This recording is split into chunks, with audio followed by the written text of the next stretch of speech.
я и моя Маша, а на дворе совсем уже темно. Как в самоваре, так кипит раз наша, и месяц смотрит ласково в окно. Маша чай мне наливает, а взор ее так много обещает. У самовара я и моя Маша, прикуску чай пить будем до утра.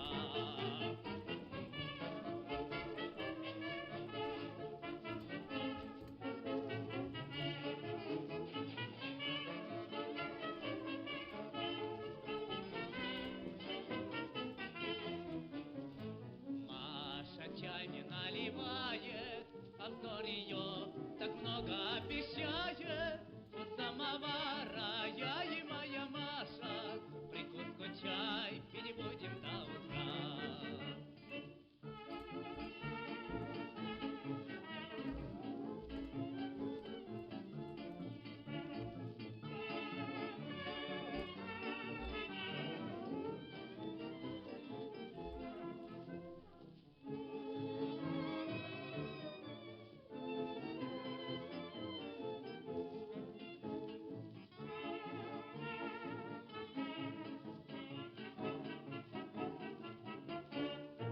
Самовара я и моя Маша, а на дворе совсем уже темно. Как в самоваре, так кипит страсть наша, и месяц смотрит ласково в окно. Маша чай мне наливает, а взор ее так много обещает. У самовара я и моя Маша, прикуску чай пить будем до утра.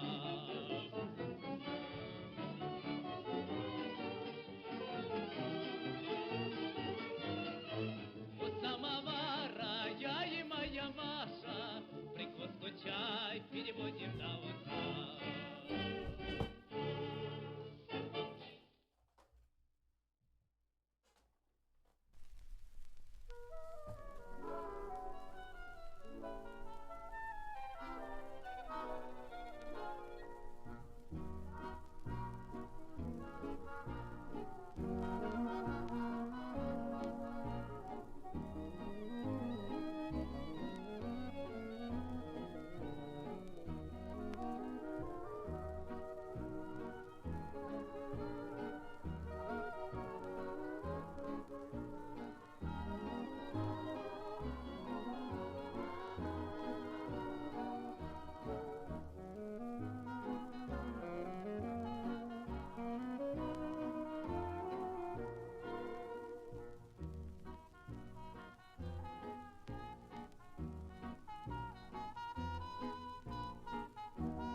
And now, we must rise for the glorious theme song. I mean, national anthem of the Cartoon Dumpster.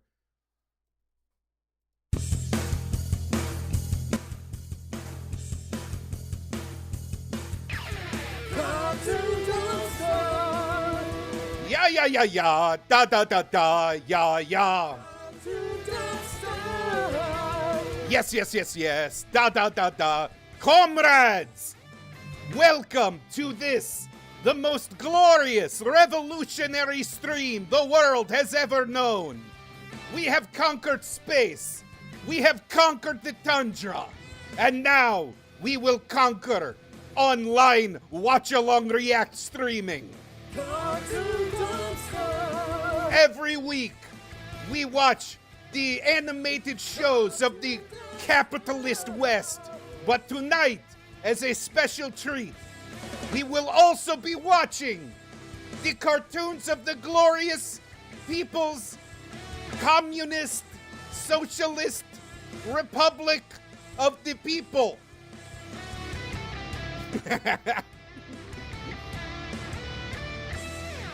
Woo! Folks, Enjoy. how are you doing? How are you doing? Averlando, thank you. Thank you so much for that first dono. And oh my goodness. I'm getting my head cut off. My head's getting cut off. Hold on. Animes. There we go. Just knock me down a little. All right. I agree. This is a weird choice. I agree there's a lot happening.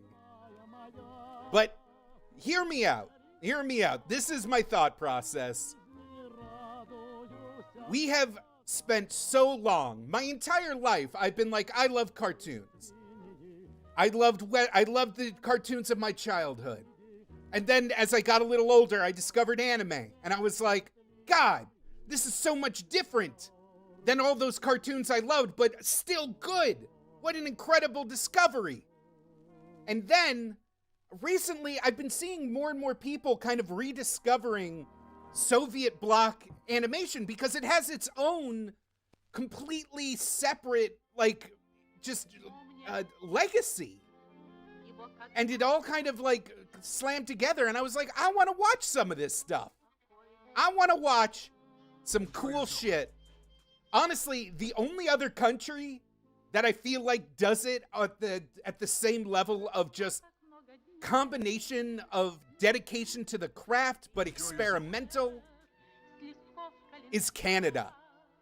I was blasting through so many Soviet short animated features today, trying to find some cool stuff. And I got big Canada, like National Film Board of Canada vibes. You know what I mean? I don't know. We also have some classic dumpster stuff. We're gonna start with a Galaxy Rangers. It's a Goosemon episode. The goose is loose. And I scrubbed ahead just to see what was going on. We have the return of a classic villain. Wally, thank you so much. Wally coming in strong, coming in hot. I haven't even said hello yet. I haven't even said hello to all the nice people that are here deciding to spend their time with me, a dummy. Over in the beautiful chat, the secret chat, it's Papango's birthday. Everybody wish Papango a happy one. Vasti is here. Jordan Crozier, Averlando, Boba Fetish. Happy to see you over in the beautiful chat, the secret chat. Broker, Modern Bard. Ooh, Modern Bard. Happy to see you. Nuggetron, Genghis John, Wally. Always happy to see you. JD Panda. Oh my goodness. AJE. I was rocking the Shumbo merch earlier. It was fantastic. Rock and Roll Toast, Tales of the Brad, El Condor Pasa. Look at all these nice people here today. Enjoy yourself. Oh my goodness. Ooh, another baking device. Fascinating. But yeah, we're kicking it up. We're kicking back. I don't have that much to report. It's been just a lot of playing Breath of the Wild, trying to shotgun the entire experience in like a week and a half before our episode on it, and prepping for the tour. If you don't know, Wizard and the Bruiser, page 7, we're going back on the road.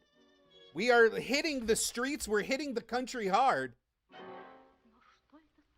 And it's gonna be just a race to the finish. We are hitting like so many cities all over the place. I'm a little like freaked out. I'm a lot freaked out. It is, yes, the people's butthole cut. Absolutely. You gotta see them. Listen, Demon Liebernick, you're gonna get some gapers. It's a money back guarantee. You're gonna get some gapers. I think I have, El Condor asks if I'm getting all 900 Korok seeds. I think I have 16. I think I have 16 right now. I'm at the stage of the game where I haven't even hit any of the beasts yet. I just keep like walking from a single direction from Kakariko Village, getting my ass handed to me, and then starting off in a different direction. It's the absolute worst. I'm terrible at this game, but I'm having a ton of fun.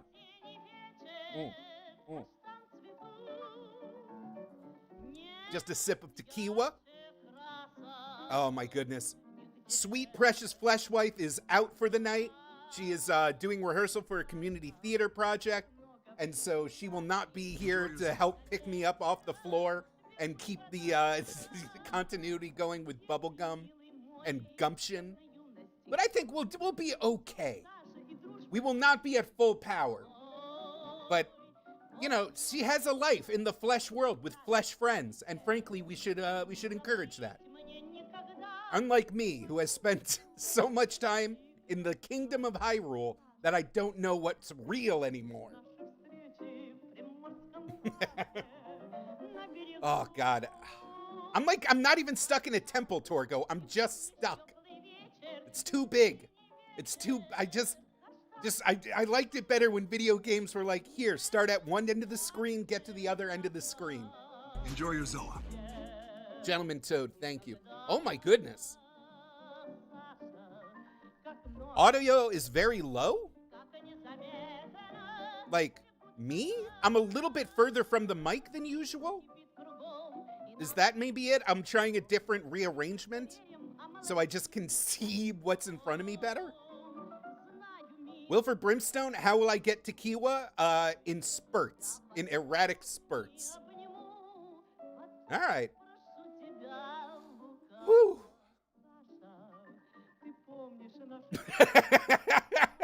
Tales of the Brad. I beat the fourth beast while having a really hateful argument with this dude.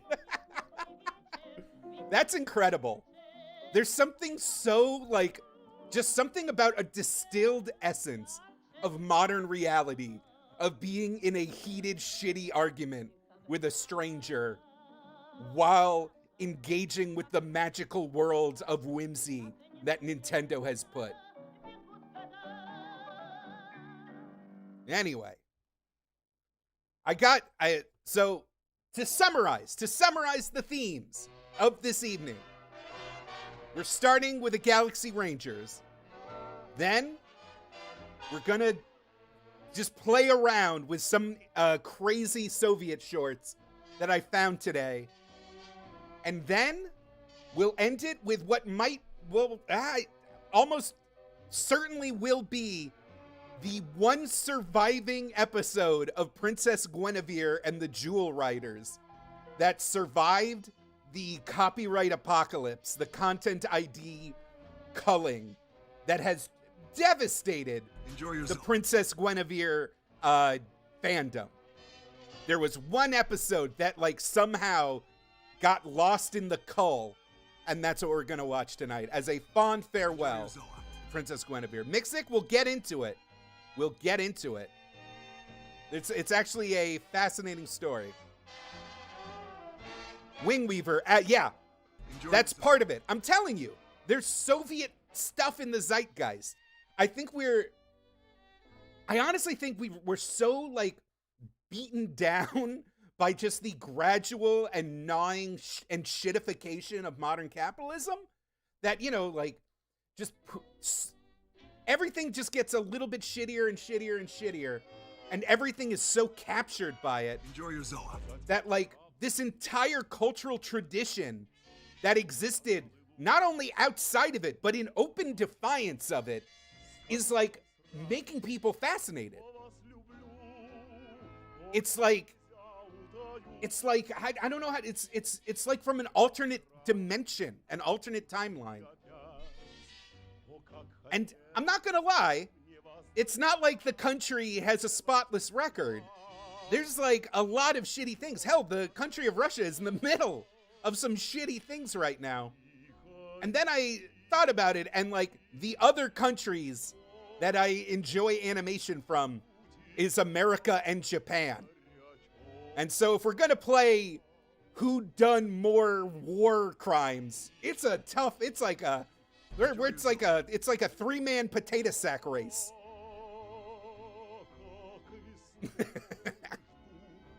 Ah, sorry.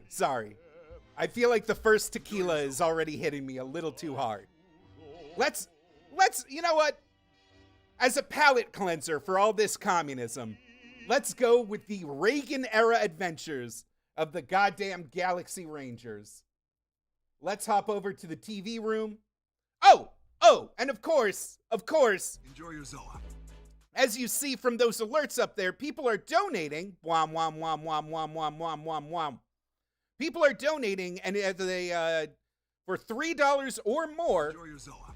you can submit a YouTube link to your favorite retro commercial, and in between the cartoons, we watch those commercials. So it's going to be fun.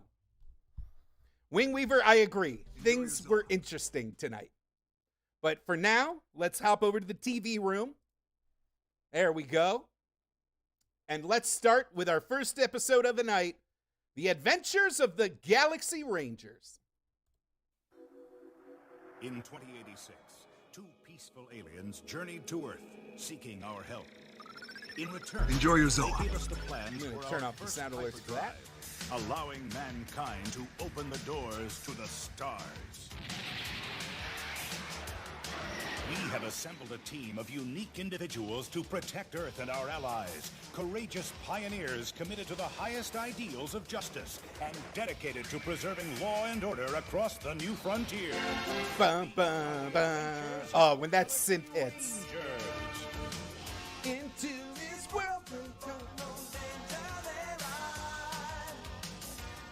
they're the Galaxy Rangers, heroes in the sky.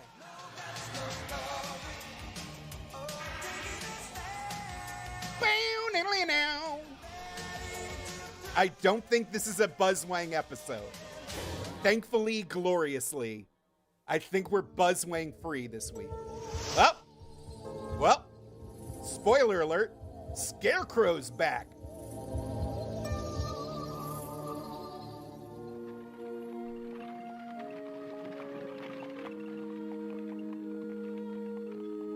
Tarkon, my search is almost at an end.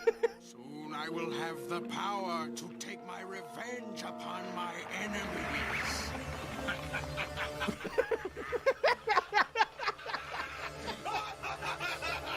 Bro, you changed too fast. Bro, you're still out in the open. Bro, you're riding into town. You chose the exact worst second to turn back into a fucked up scarecrow. Bro, you're doing it wrong.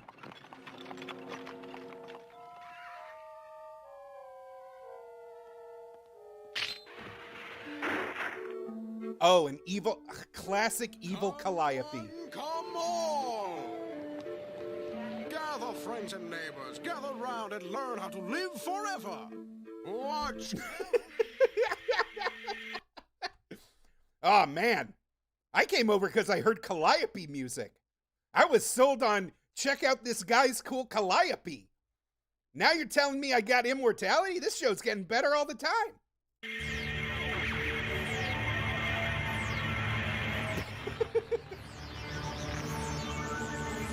Your life forces will feed my power.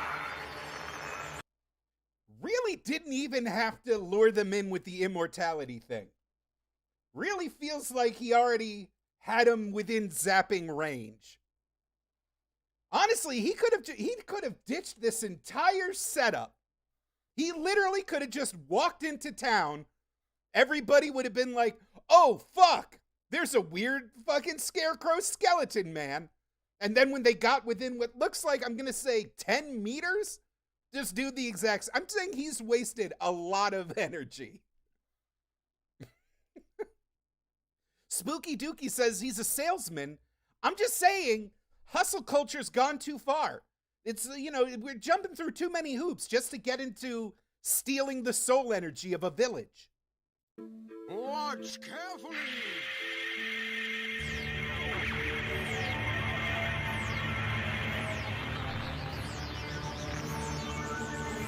Your life forces will feed my power. God, he's rad. And then he just rolls out of town.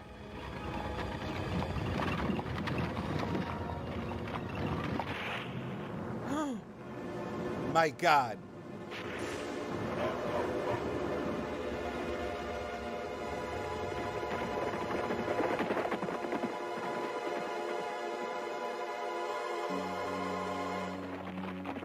This is the third village ravaged like this. Oh, shit.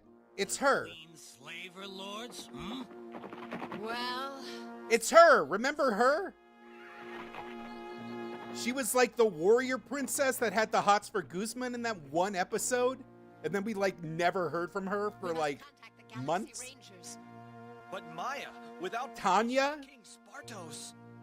I would not go against both tradition and the wishes of my father if we didn't face a deadly peril.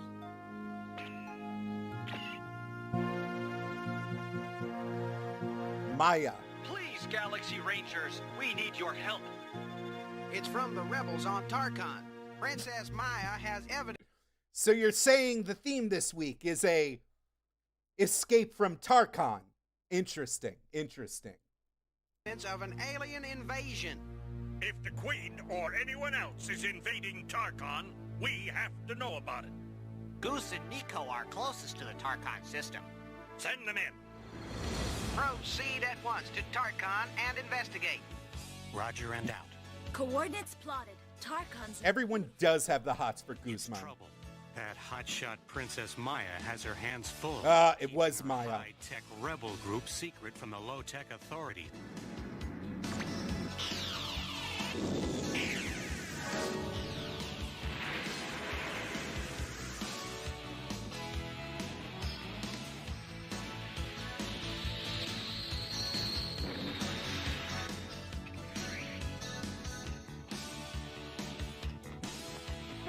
Welcome, friends.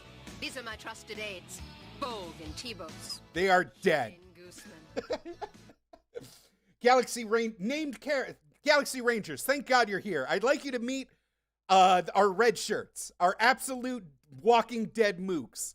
Just our absolute, totally boned, just screwed, just sacrificial lambs of our beefcakes. I'm telling you their names, but you won't have to learn them because they're so dead. They're fucking dead. Don't look them in the eye. Don't get close. Bogue and T-Bos. Shane Guzman. I didn't expect that you'd come in person to answer my call. Oh, My pleasure, Princess. Guzman senpai. Welcome back to Tarkon. Thank you, Maya. We must mount up and ride. There is no time to waste. What the hey are those things? What the hey? These are Tarkonian VB. Well, they smell like crud balls. You two must be careful who sees you. If my father knew there were Galaxy Rangers on Tarkon, it could cause a diplomatic incident. And I thought you were going to take me home and meet the folks. Goose, you are so witty. Doc who? Wait, what? Wait, I laughed over that. Wait. What a Chad. What an absolute Sigma. Holy shit. Someone actually mentioned Doc, right? So, oh yeah. Modern Bard was like, just once, I'd like an episode where the girl falls for Doc. And then he fucking, oh my God, that is amazing. Hold on, listen to this line again. And meet the folks.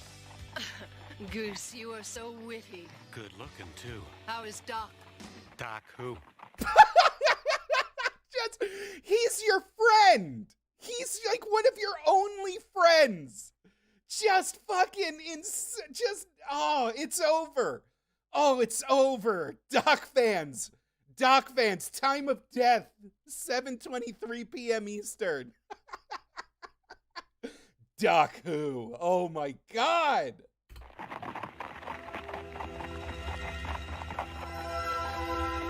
Hey, Michael St. Gregory, thank you for the sub. There are more and more villages like this.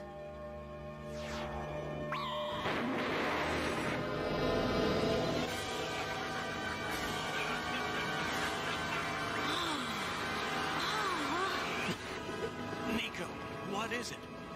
What is it? Can't move. What happened? This is not the work of slaver lords.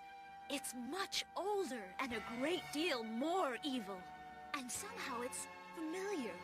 I feel I've encountered this power before. We have a set.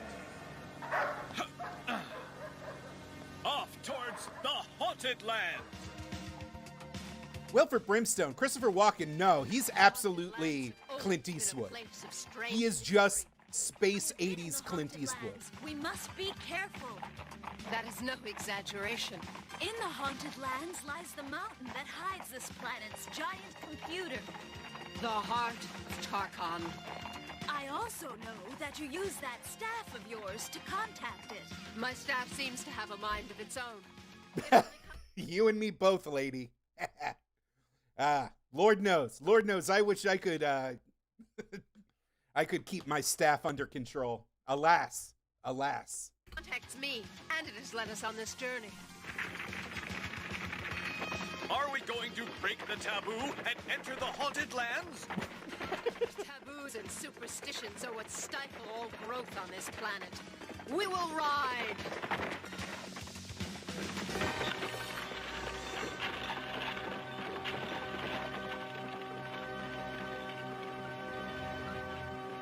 The Haunted Lands of Tarkon.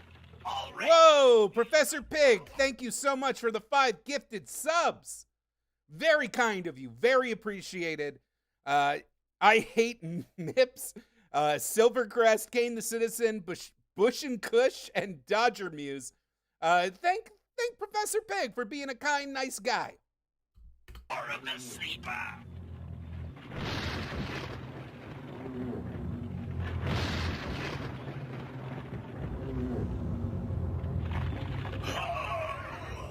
Another village. I must have enough power to destroy the sleeper. Yeah. The sleeper. Huh. Good evening, Heals Per Second. Happy to see you. Gather round for the show.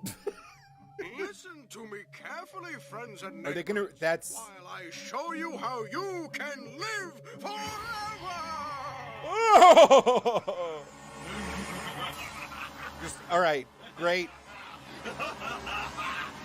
Well, at least he's having fun. At least he's having a blast. There is no time to lose. He is now in the valley, draining the villagers' life force. Soon he will wake the sleeper. Who is he? And what is the sleeper? At least we know there's no time to lose.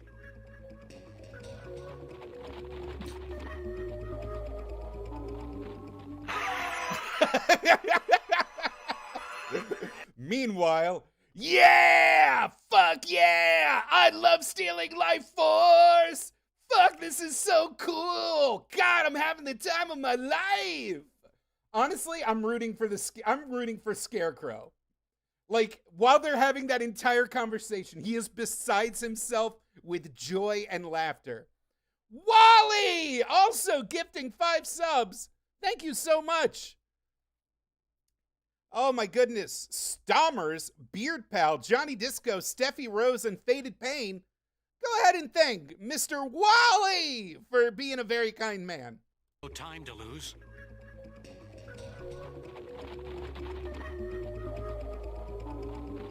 I love him. Look at this guy. Look at this nice guy just being him. Just living by his own code. Just having the good times while the good times last. A real party animal.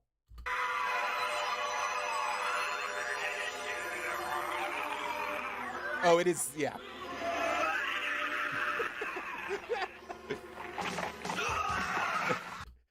What are you doing? No, it's the only way I can achieve orgasm. Stop! Scarecrow. This time you'll lose, Galaxy Rangers. Ah! Why did you shoot him with a gun? We've already established you can effortlessly steal life force. And it's like a chain lightning attack. Like you don't even have to aim. It's like Winston's gun in Overwatch. Why'd you use a blaster? That's bro. Bro, come on. Come on, man. Flee, evil one. Why did the bow make laser noises? I'm sorry. I've been stopping every 5 seconds. There's something that I need to comment on. I'll reel it back. I'll reel it back. I'm sorry.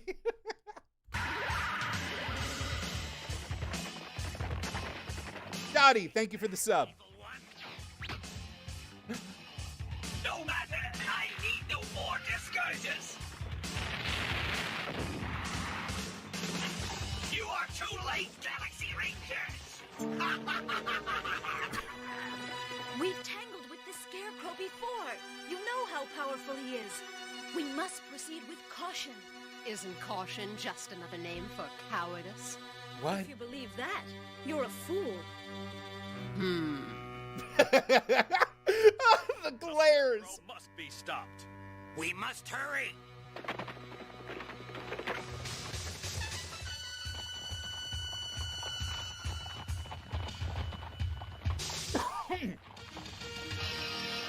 Oh no, what is this? Where you are, rebels?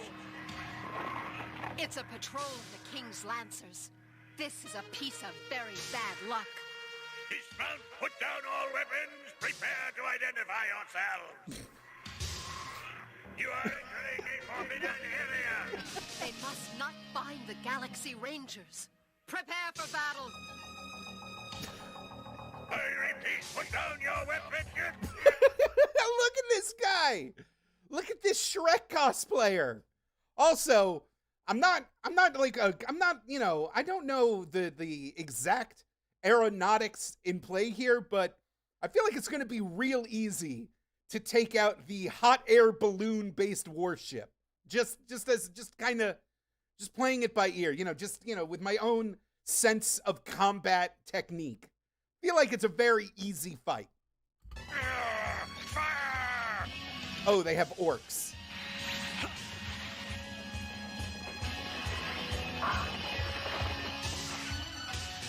Or Urukai. More Urukai looking guy. Nico!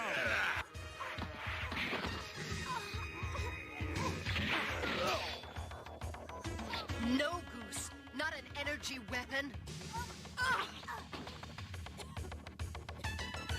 They must not know you're here.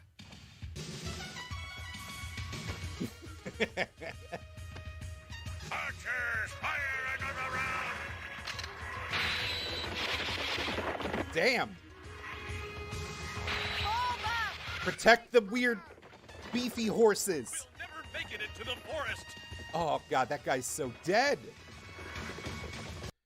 They're on the technologically stilted planet Tarkon that has remained separate from the Galactic Federation by, like, diplomatic decree. But Princess Maya, who has the hots for Guzman, betrayed her culture by calling the Rangers in for help because of the imminent threat of the Scarecrow and his evil, soul-stealing lightning power.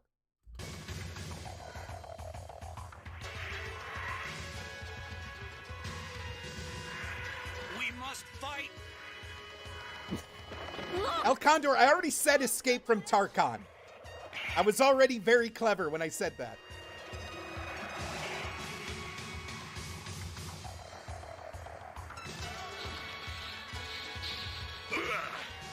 Prepare to defend yourselves! You rebel bandits are through! They did not explain why there's Urukai. That has just not come into play.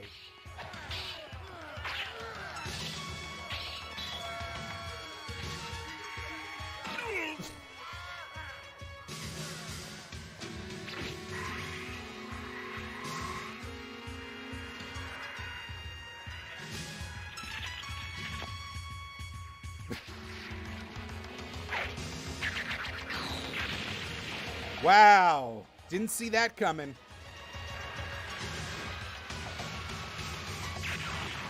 Thank you, good friends!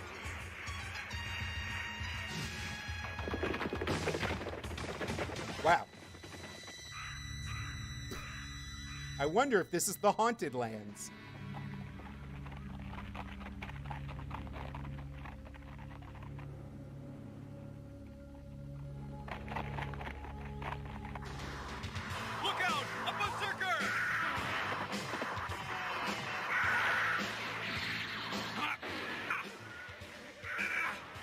What? I swear, wait. Isn't that the fucking weird Godzilla thing from the last episode we watched? Isn't that Lumpy Godzilla from the last episode with the weird crystal lady with Space Marianne Williamson who threatened to blow up the universe? Don't shoot! You might hit Goose!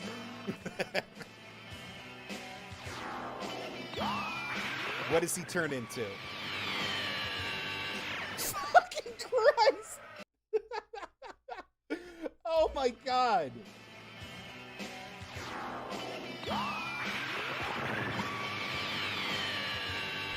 Look at this fucking Rush album ass man.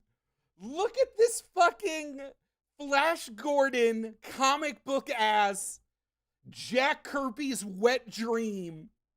Look at this beautiful weird ass specimen. JoJo motherfucker. That's right, Nuggetron. God, this show is a feast for the eyes and the imagination. Looks exactly like Adam Warlock. You're right. I shouldn't have said Jack Kirby. I should have said Jim Starlin. Look at this Starlin-ass wet dream.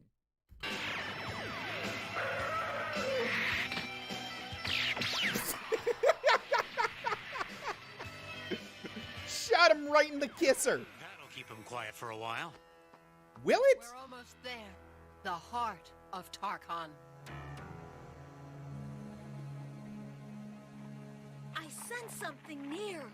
He's not headed for the heart of Tarkon? I do not understand. The Scarecrow's not making for the computer.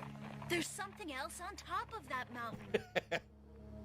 Absolutely, Torgo. Real good laser disc game fodder. I have the power to awaken the sleeper.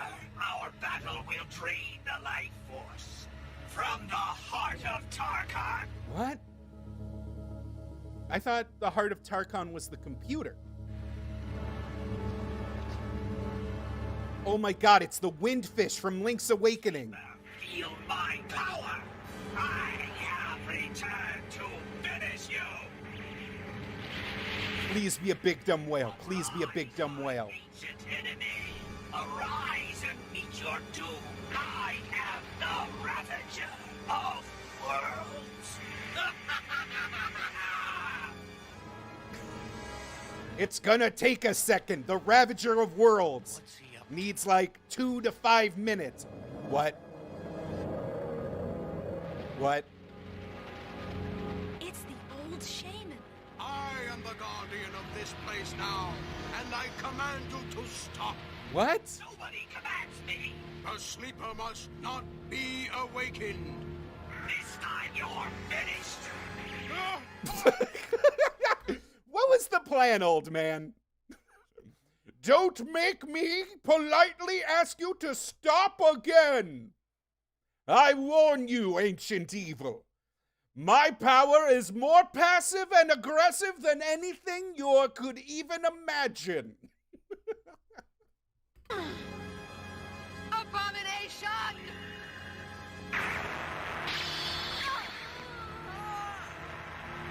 You will do what I tell you. I will obey you, Lord. Maya, leave her be, Scarecrow. Get rid of her. What? How is...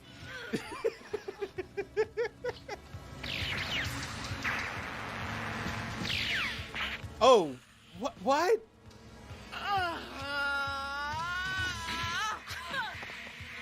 Weird animation there for a second. Oh, it's... I don't want to hurt you. Yes, you do.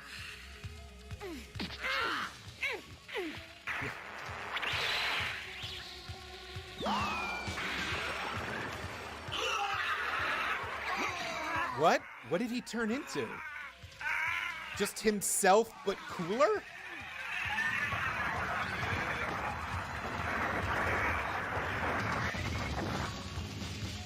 Weird. Heart of Tarkon, help us. The sleeper must not awaken. Or, oh, those are his fingies.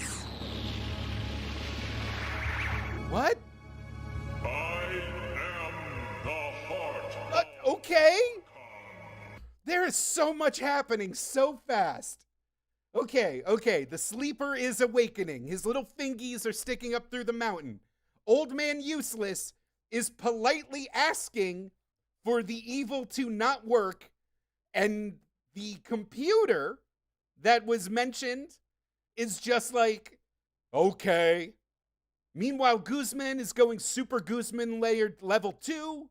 And of course, the two female characters are obviously in the middle of a heated catfight because reasons. This is insane. This is the kind of balls to the fucking walls power that I come back to Galaxy Rangers for week after week.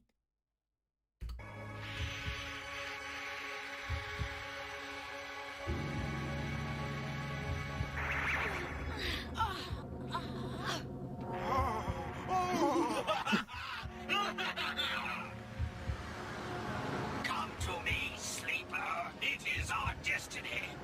No, the sleeper must never be let loose again. Your war is over.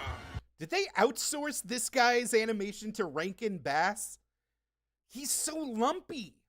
It's too late. The sleeper is free. Finally, we shall fight. Please just squash him like a bug. I know you. You are part of my first given memory. We are things left over from the ancient wars. Scarecrow, even after 1,000 centuries, you still play your tricks. Now you would battle the last of the... I really like that in the mythology that they are laying out here, the Sleeper and the Scarecrow are both timeless beings from the beginning of the universe. But the Sleeper is the Sleeper, but the Scarecrow is the Scarecrow, meaning that at the time of the Big Bang and the primordial formation of the galaxy, there were already cornfields, farmers, and crows for his name to make any sense contextually at all. It's not like he, at no point have they said like Zanzagon or like Farfax or like Zigglebiggle. No, he's always just been the Scarecrow. It's very silly. It's very, very, very silly. Tarkon war beings on this innocent planet.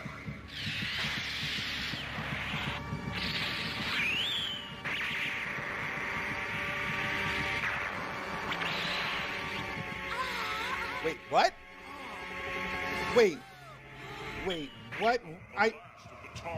Okay, I'm sorry. I talked over some weird shit that just happened. Scarecrow, even after 1,000 centuries, you still play your tricks. Now you would battle the last of the Tarkon war beings on this innocent planet.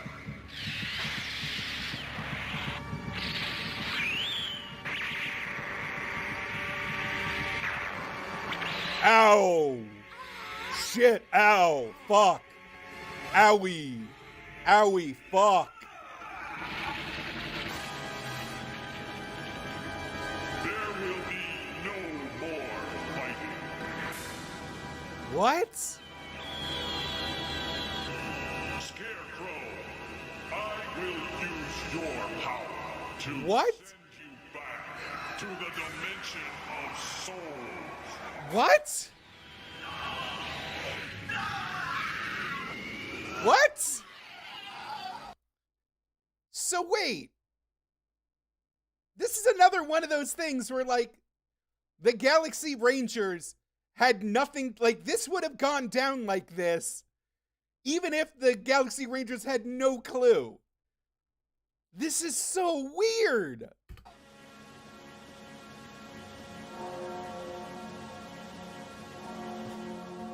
I'm so sleepy. Okay, back to bed. Yes, Torgo, absolutely like Raiders of the Lost Ark.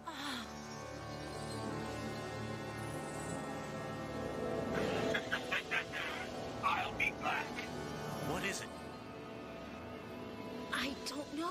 I was in some kind of psychic backwash.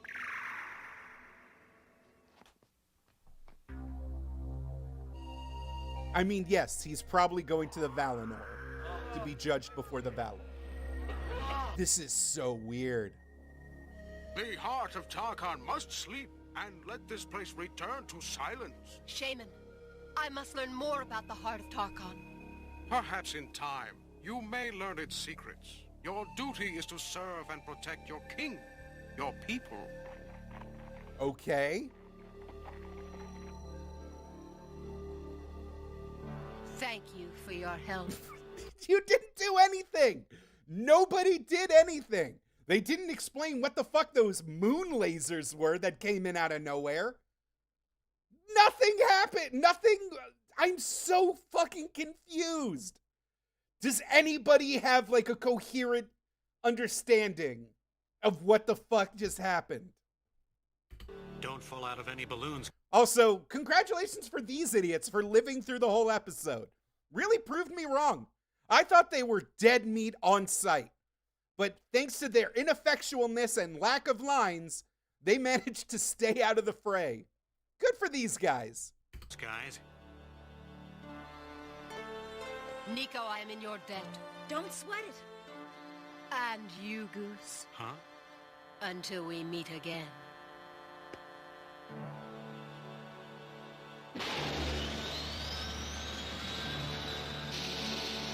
Red Age, thank you so much for the sub. Could you like a girl like Maya?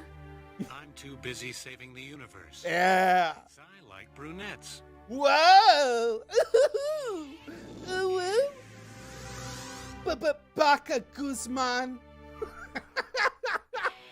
What the fuck? Whoa, wait, what is this song? Wait a minute, we've never heard this.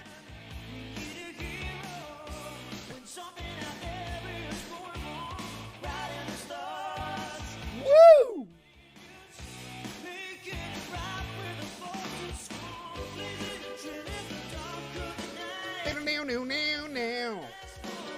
Whoa, whoa, whoa, whoa.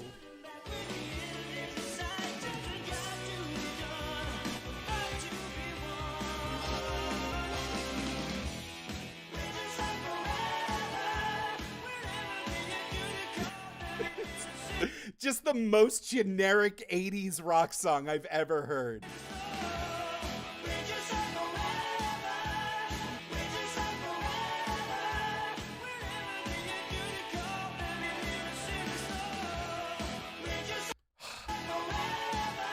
I wish they did like that 90s rap song at the end of a movie thing where they just explained the plot. Like, I wish they were giving us deeper insight into what the fuck we just watched. I mean, like, the Ancient One was sleeping. He's only awakened by the Ravager when he gains the life force. The lasers were in place on the moon as a safety precaution by the Ancient Ones. But no, it's just, I don't know. Like, this song has nothing to do with anything.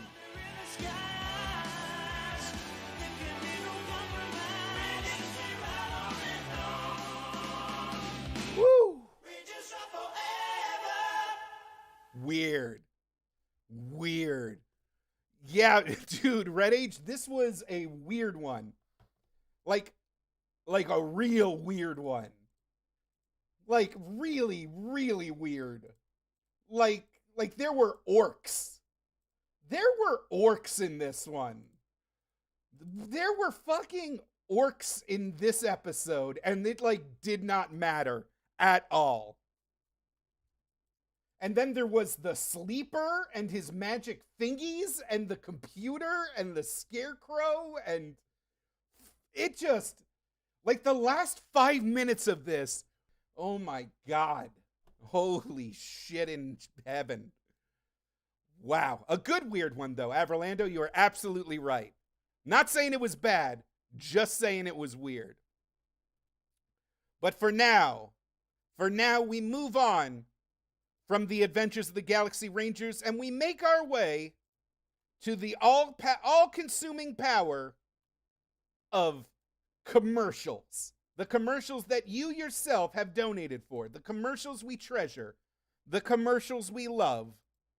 And we're starting it all off with beep boop boop boop boop boop boop boop beep boop boop. Why would it delete it? What if I hit refresh on my end? Give me the actual comment so I know who donated. Media share. Media share, you're breaking my balls here. You're breaking my nuts and balls. Oh, okay, it's just gone. It's just gone. Great. Using my all-powerful detective work, all I gotta do is go to the tip history, and by using the powers of deduction, I'm gonna say this was Avrolando? I believe this is Avrolando who says, I don't remember getting this, just being stoned in my grandma's, okay, I'm sorry, you weren't stoned in your grandma's basement. The toy was stored in your grandma's basement. I pretty much just played with the car wash and driving up the hill.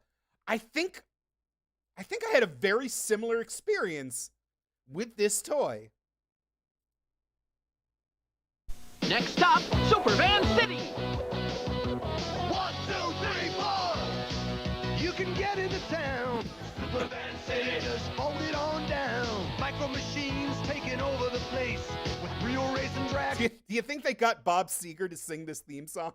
Ready to race, working bridges in an airport too. A car wash serving you. Supervan City, micro machines. The Micro Machine, Supervan City. You put it together, fold it up, take it away. Vehicle collection sold separately. Squid Flaps, tell me that relevant joke. I'm hungry for a joke of relevance. Robot Jones Season 2 yearbook. Who donated for Robot Jones? This was TigerCat919 who says, hanging out here while waiting for the NFL draft to start. This is a promo for one of my favorite cartoons of all time. And yes, the network did air its second season at 11 p.m. Eastern. Presumably because they just wanted to burn it off. Tale as old as... Wait, did it just change on me? No, fucking Christ. Oh my God, Media Share, why? Media Share, why you do this to me? All right. I know Vasti Pancakes is you, but I already read Tiger Cat's thing for Robot Jones Season 2. And of course it's, my God. Oh my God. Agony and disgust and pain. All right, fine. Going rogue. Hello, friend. Have you been wondering whatever happened to Robot Jones from Polygon Middle School? Also, Pippa, I didn't see you resub. Thank you. And that's Shannon Westerberg. Isn't she beautiful? Digital dark. Too bad she fell for that hairy jerk Frederico. It's a good thing I had friends like you and Socks and Mitch and Hubie. This cafeteria food is fried barf. Remember Fried barf? Gross. That time I fell in love with the Scantron machine and did push-ups with the jock strap on my head, and everyone laughed. The art style on this cartoon was amazing. It's incredible how they captured that like 60s, 70s animation style so perfectly. It's an all-new episode of Whatever Happened to Robot Jones, Friday at 11. Part of the new Fridays on Cartoon Network.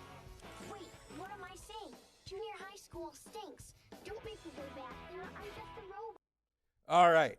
Sorry about that, Tiger Cat. And now, Vasti, we go back to the pancake times. And everything will be okay forever.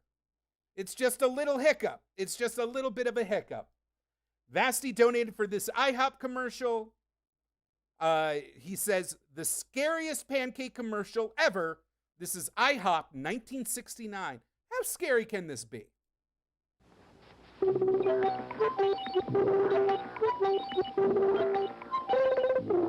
music is very unsettling.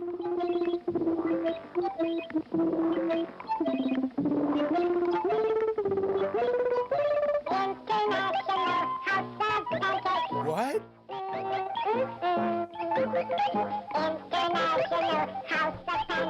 No, bad. Of course, it says pancakes on the outside, but there's a lot more on the inside. And the prices? God. Designed for the very hungry family.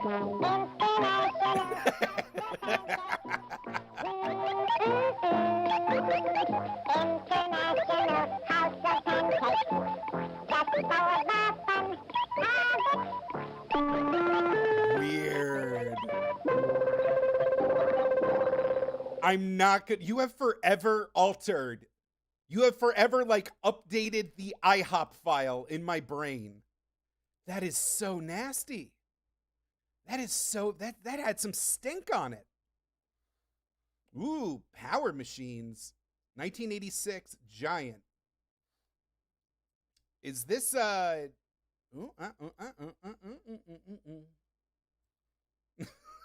can't tell.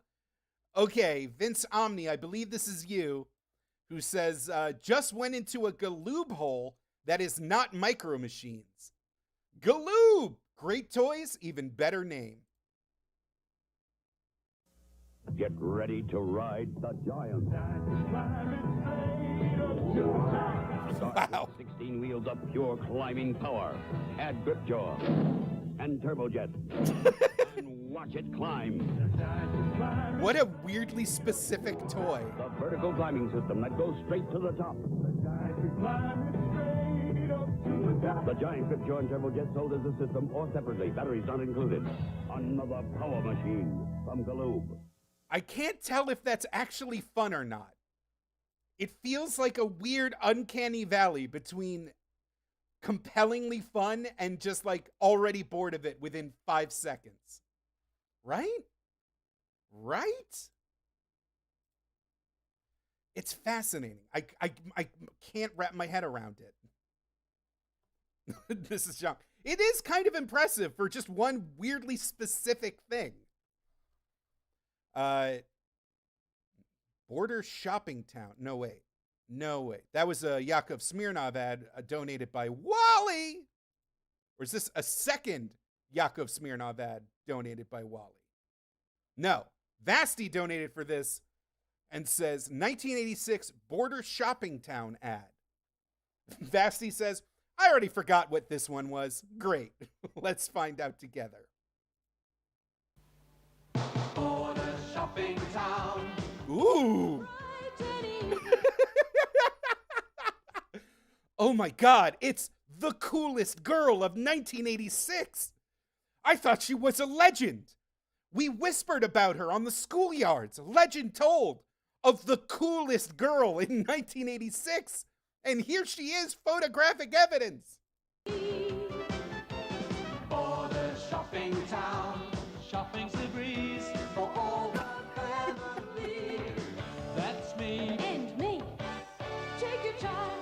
We're here to make you feel at ease. You'll see just how easy. What is this store? Border Shopping Town. Would you like to try it on, sir? What? In every way.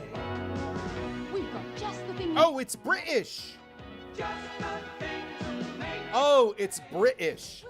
That explains a lot. We'll give you quality. We've got the value and the variety. We know just what you want, and we've made it all so easy. Border Shopping Town. Insane. That song went way too hard. That song went way harder than it had any right to. Wally donated for this in honor of our little Russian excursion. It's a Yakov Smirnov Best Western ad. Hi, I'm Yakov Smirnov for Best Western. When I used to check into other hotels, I always had reservations, but I'd stay there anyway.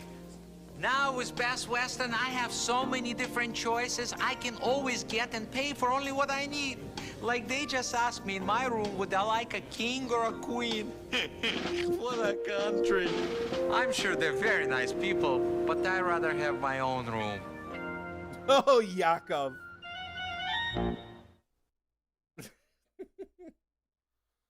I wish my therapist was Yakov Smirnov. The man has like a degree in psychology. He has like his own institute. Another Wally Yakov Smirnoff commercial. Hit it. Hi, I'm Yakov Smirnoff for Best Western Hotels. When we first came to Canada, my mom and dad thought Kamloops was a breakfast cereal.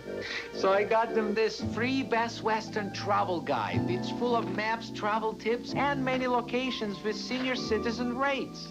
They liked it so much that ever since they've been in the car discovering Canada with their Best Western travel guide. Hi, Mom. Hi. Oh, they'll like it even better when they learn to drive. Infectious. In Soviet Russia, media shares you. Avrolando donated for this and says, another grandma basement toy. Finding out the car separated from the van was a major discovery. Spoiler alert, Avril. Spoiler alert. We're into going places and taking all our friends. That's why we're into Barbie's Magic Voyageur. Magic? Sure, just watch. Sunny places, smiling faces. Barbie's Magic Voyageur. Like magic. Oh, fantastic. Barbie and her fun car with the Magic Voyageur. We're into Barbie's Magic Voyageur with detachable fun car. Assembly required, dolls sold separately from Mattel. I was going to say something wistful about how, like, I miss toys. And then I looked over at my desk and there's, like, 17 toys within eyeshot. So I think I'm like, good. I think I'm all right. Jana donated for this and says, hey, Jared, sorry I can't stick stood for this stream tonight. Typo. But I wanted to share another baking device with you. Have a great Thursday. Oh, you too. Thank you so much. This is the Perfect Brownie Pan, which I think distinctly different than the Oops All Corner Pieces brownie pan, which I'm going to say it, the middle brownies are the better brownies. The gooier, fudgier pieces are the desirable pieces. You cut, rip, and tear, but your brownies never turn out square. And when they're stuck, you're totally out of luck. Need a hand? Now there's Perfect Brownie Pan, the new non-stick way to bake, slice, and serve perfect brownies. You try it. Just pour in your favorite batter, insert the divider, and bake. Yum! 18 chocolatey brownies sliced all at once. The reason? The unique design and durable non-stick coating. Not even 18 marshmallow treats will stick. And look, the bottom and sides separate. So anytime it goes on this rack, Perfect Brownie becomes the sweetest party serving tray. Cool! Serve crazy top brownies for birthdays, marble swirl for graduation, or delicious double fudge brownies at your very own bake sale. Cha-ching! Oh no, someone ate all the edges again. The solution? This patent-pending design which bakes each brownie separately, so they're moist inside and chewy outside. If you can make ice cubes, you can use Perfect Brownie Pan. Now stack them for ice cream sandwiches or serve warm banana split brownies with ease. Holidays, anniversaries, or barbecues. Just bake, slice, and serve without ever using a knife. And when you're done, pop it in the dishwasher. That's how you already make Brownie brownies. Pan comes with the gooey and chewy recipe guide for the amazing low price of just $19.95. And it's not just for brownies. Make fluffy cakes, awesome bar cookies, or grandma's apple pie squares. But hold on. Smart shoppers receive these decorative stencils to make festive treats, like flags on the 4th of July, or transform any dessert into a work of art. Yours free. You get the complete Perfect Brownie Pan with divider, serving rack, 10 stencils, and recipe guide for only $19.95. Don't delay. Order today. I'm going to say that was a solution in search of a problem. I have just never seen a more just like cluttering up your pots and pans drawer ass item in my entire life. Like that thing just like sits at the bottom. It's uneven. So all of your other pots and pans are like completely off kilter and ready to fall over. It's just a nightmare thing. I disapprove. I disapprove of that object. Last commercial before we move on. Oh, no, wait. No, there's way more. I misread media share. There's 1, 2, 3, 4 more after this. Wally hitting me again with that good Yakov Smirnoff ice. In America, I discover new and wonderful things every day. Look, now Amoco Ultimate has 93 octanes. That's a lot of octanes. Take the one tank test and try it for you. It has 93 octanes. Wait. Ultimate has 93 octanes. They're going to address that. That was on purpose. There's not a typo in the commercial. That's a lot of octanes. Take the one tank test and try them for yourself. Just fill up with new 93-octane engine cleaning Amoco Ultimate. You'll feel they said it again. Octane acceleration and less engine knock and run on. It's easy to take the Amoco one tank test. The hard part is to find the tank. Wow. Really going hard on the Soviet associations. Pelswick and as told by Ginger. Wow, Tiger Cat. You're really hitting it with these like 2000s ass basic cable cartoons. Two of the better Doug clones in one ad.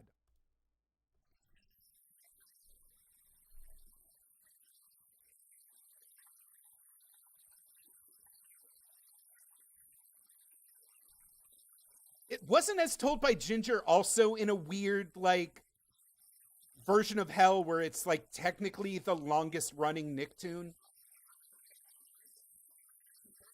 Reeves, you're fine. Reeves, you're absolutely fine.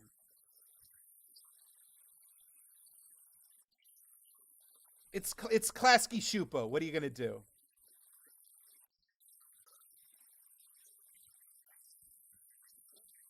Weird, it ran twice. Spooky Dookie, it's Pelswick. Everybody knows Pelswick. It's it's everything you need's right there on the tin. I don't know what else I need to tell you. It's Pelswick. R.I.P. R.I.P. to a real one. Jerry Springer, Vasty donated for this simply with R.I.P. A living legend. Not only the city of Cincinnati, but the entire just psychic mindscape of America. What's next on Springer? She had an affair with her father's brother. She slept with her uncle, and it's destroying her entire family. Romance God! with relatives. You still love him? You still have feelings? Next, Jerry Springer. Jerry's not afraid to ask, How come everyone else is wrong and you're right? to understand, Have you ever been hurt? How can you know what they're feeling? to provoke. Here's a thought. Somebody, stand up. I just realized this is early Jerry. This isn't like raw spectacle, chair flinging, Jerry Springer. This is like back when there was just a little spark of like soul, or before he like awoke to his like true power. This is like proto Jerry. Jerry Springer. The Jerry Springer Show, today at 11, only on WNBC4 New York. God, there was like no easier but like killer punchline in the early 2000s than just going Jerry whenever there was even the slightest physical altercation happening. It was the same era where just going like, do I make you horny, baby? Yeah, was also the height of schoolyard comedy. What is, ooh, Torgo donated for this one and says, indulge in a little Western decadence this Saturday at 3 p.m. Eastern in Torgo's game show Grab Bag. This week's stream is all about stunt shows, and I promise they're not all this horny. Check it out over at twitch.tv/Torgo1985. Torgo's stream is a fucking banger. It is incredible. It is a just unfiltered, just eyeball full of the past through the lens of retro forgotten game shows. It is a genuine good time. Go give Torgo, twitch.tv/Torgo1985. Go give him a follow. I swear, you will not regret it. It's a great time. But here is College Madhouse 1990. Once the nation's top college rivalries were settled on the playing field. Now they belong in the madhouse. College madhouse. Flowerella, I did not know that about Richard Bay. I didn't know he was the man behind the madness. Brawn and beauty add up to major fun. And school spirit goes about as far as it can go. It's TV's hottest new show, College Madhouse. On DC-20, WDCA-TV. Yeah, Beard Pal. It looks like it was basically just adult double dare. All right, last one of this block. Yakov Smirnov, donated by Wally. Here we go. What a country. I love discovering the Americas. Plymouth Horizon America. Sticker price only $59.95. Honestly, it looks like it. Then I discovered Plymouth Reliant America. Best equipped at lowest price at any car in class. What wonderful wall use. Wall use. Both protected wall use. In winter. What a country. God. All right. So, here we go. I have with us for this next segment of the stream a selection of animated shorts, all stemming from the Soviet Union. And some of them are chosen because of interesting animation techniques. Some of them are chosen because of historical context. But all of them just made my brain go, holy shit, what the fuck am I watching? This is crazy. This first one, I don't know what it is called, but I could not stop staring at it. So enjoy this first one, FRU 89 from left to right. Squidfly. Oh, yeah, you know what? I said it at the beginning of the stream. Let me reiterate. As a fan of animation, I never even considered Russian and Soviet animation as like a thing. Because, I was born while the Berlin Wall was still up. Like, the Cold War was real. They were the bad guys in every movie. They were just this, non-entity.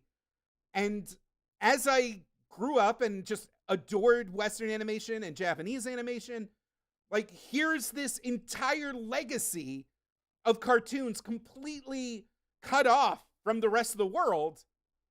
And it developed in all these interesting ways that I really wanted to examine. And what better place than the actual weekly stream where I look at weird cartoons with a bunch of other people. So here it is. Weird Russian cartoon number 1. I said number 1.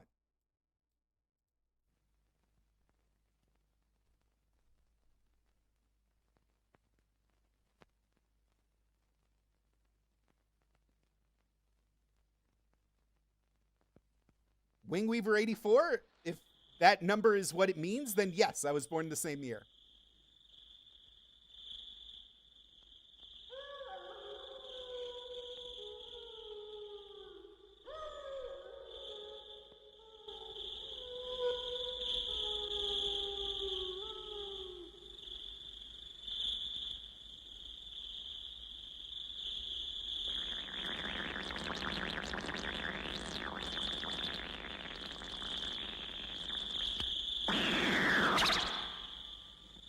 Flowerella, you are the grand madam of the chat. You are the official chat matriarch.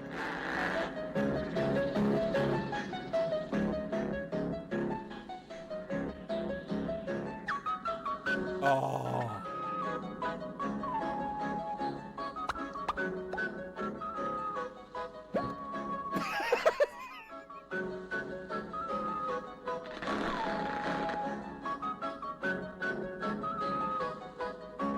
You're also the head witch of our coven, Flowerella. It's a lot of responsibility, but it's mostly a ceremonial position as well.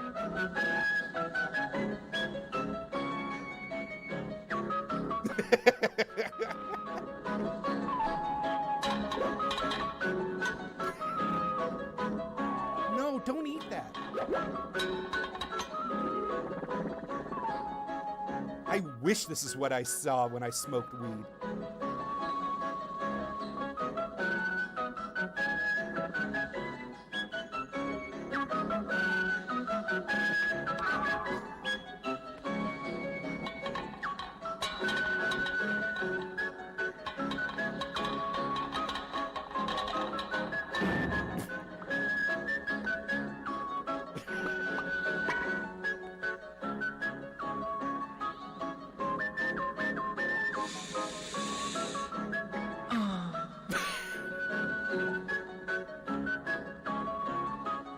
What the this guy. This guy.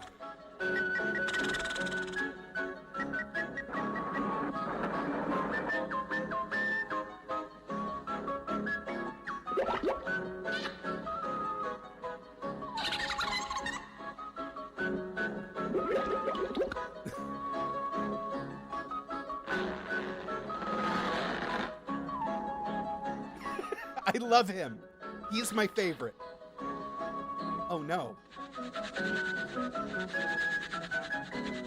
Cran time, we just started our dive into weird Soviet animated shorts.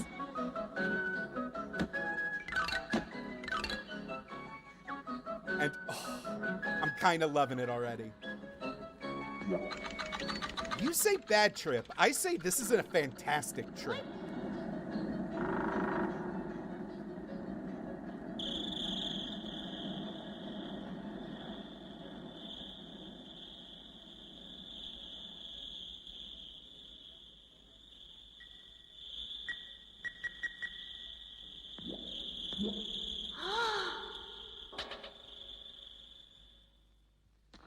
Amazing. Amazing. You try that. You try that on basic cable. So, the weirdness, like, is it weird or is it just like what we didn't grow up with? That's the thing. Because, like, this is because of, like, the way the Soviet Union was formed, because it was, like, born from this revolutionary vanguard, the propaganda game was, like, built into the system. Like, this is from 1924. Like, from this early in the nation, they already were like, all right, we need to make sure that, like, our populace is on the same page as us, and the most compelling thing you can do for a nation that's, like, almost completely illiterate is film. You don't need to read for, like, films to communicate your ideals. So this is one of the earliest pieces of Soviet, like, film propaganda, and it's an animation. And this is to, let me just make sure, yes, a 1924 Soviet cartoon about a space mission to Mars to eliminate capitalism. We might not watch this whole thing, but, like, is it weird or experimental if it's like, if it was this gonzo from, like, the get-go? If the weirdness is, like, baked in. State Kino. Oh no, this is not color.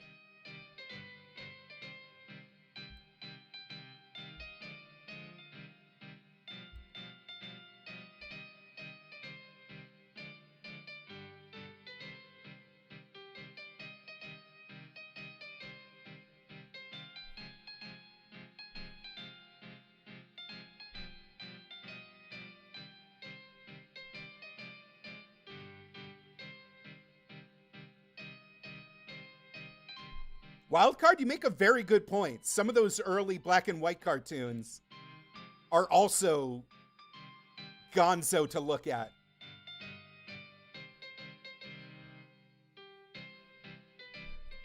Mirnan, let me see if I can bring up the link again.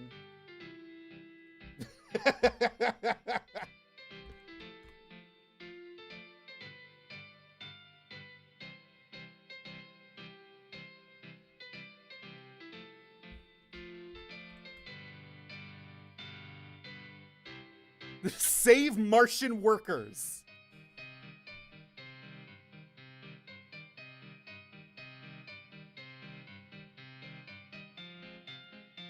Oh my God. Bloodsuckers, fascist capitalists. Frog in his heart eats the frog. Oh, I think it's like a known fact that Terry Gilliam got a lot of his inspiration from these early Soviet animations. Like the cutout animation technique was like kept alive and well. Oh, no, not the workers of the world. My bare ass is jiggling.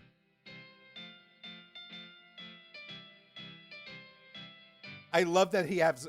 Is he supposed to be bare ass? It feels like he's supposed to be bare ass. The Chad Red Army.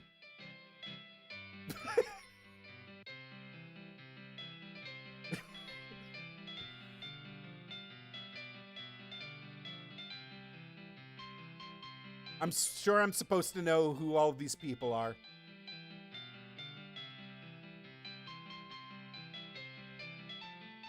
Yes.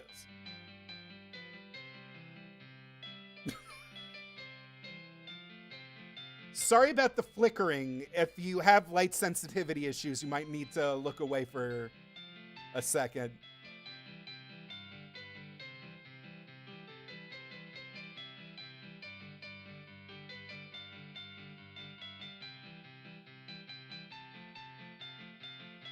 I can barely understand. What's with the big asses? I guess fat communist or capitalist fat cats? And of course the Russian guys, all swole, all handsome. God, it's the oldest thing in the fucking world. You think you're making a good point, but how come I drew my side as handsome and cool and your side as an ugly, crazy person? Makes you think.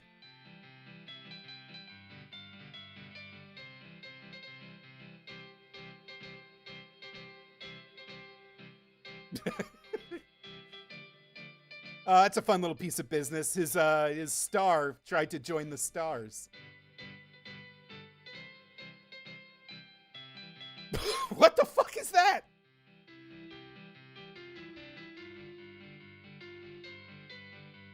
Okay, and now there's titties. What is happening?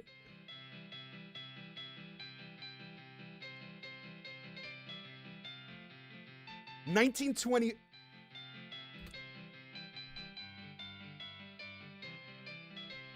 Imagine you are an actual peasant, a actual like dirt farmer in a pre-industrial Russia, and someone rolls into town from the capital with this film, and you just like immediately are like, yes, I agree. I will join the noble cause. Like, this is crazy.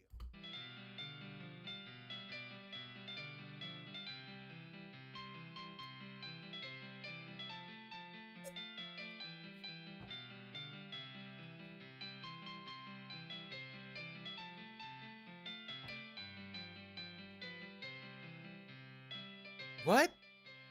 Is that supposed to be the sun?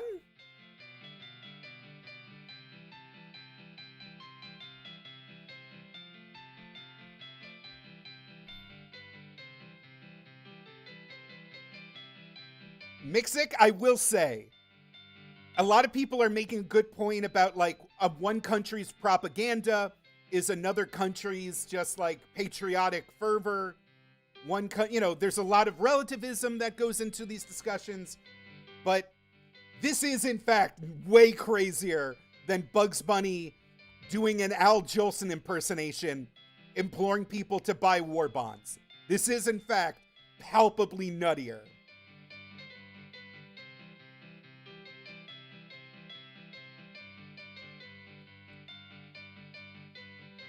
Insight, I'm saying exactly. I'm not saying that it's weird that they did this. I'm saying it's weird imagining it working.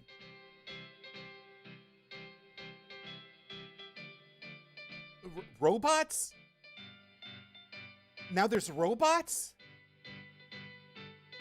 I mean, they're on Mars. The communists have made it to Mars. And they're seizing the means of Mars production?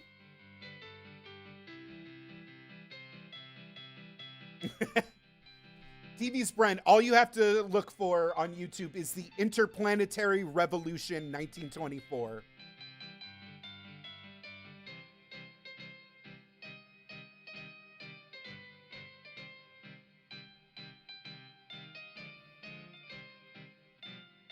Marstropolis. God damn! Look at this fucking battle scene.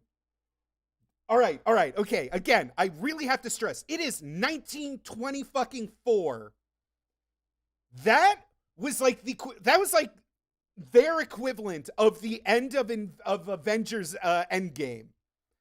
Like, remember how hype you felt when fucking Chris Evans was like, Avengers, assemble, and everybody lost their mind? yeah, 1920 Sakuga. That was, this is the hypest shit the hypest, like, this ruined the 1920s farmer guy. His dopamine receptors just decimated after that.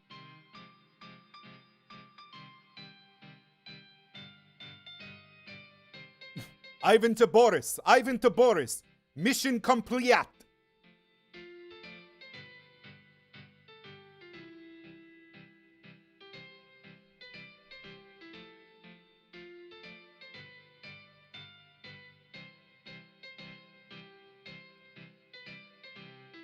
Was that Lenin? Yeah. Crazy. Now, I will say, you know, you are not immune to propaganda. You know, Americans did their own fair share of propaganda films. Like this one, you know. What makes it possible for Joe to earn such a good living? He's no smarter than workers in other countries. Are you kidding? He's no stronger than workers in other lands. Oh, yeah? Well, just watch me. This one I was watching because I was like, you know, sure, American propaganda isn't that bad. This one is fascinating. We're not going to watch the whole one, but it basically lays out, like, capitalism is the reason why the average working man has, like, nice things and free time, when it is patently obvious that trade unionism is, like, the only reason labor even had, like, a leg to stand on to prevent their, like, total immiseration. No, this isn't the ism one. This is literally, they put the working guy in a crown and call him King Joe to, like, they're basically saying anybody who wants better hours, better wages, a better life, and a more equitable say is acting like an entitled king. True, there are rich people who contribute nothing. And there are poor people who contribute... Like, look at this shit! Look at this! Look at the disdain! But most of the invested capital that buys the tools you use comes from your fellow Americans. 40 million... Interplanetary Revolution 1924. That's what you gotta search for on YouTube, scumrat. 10 of us have money in the bank. Oh, the money's in Fred's house! And Bill's house! 70 million of us own insurance policies. Where did those Americans get that insurance from? From their workplace? How'd they get that? Was it by being docile little idiots? Over 15 million of us invest savings in corporation stocks and bonds, which help to finance industry.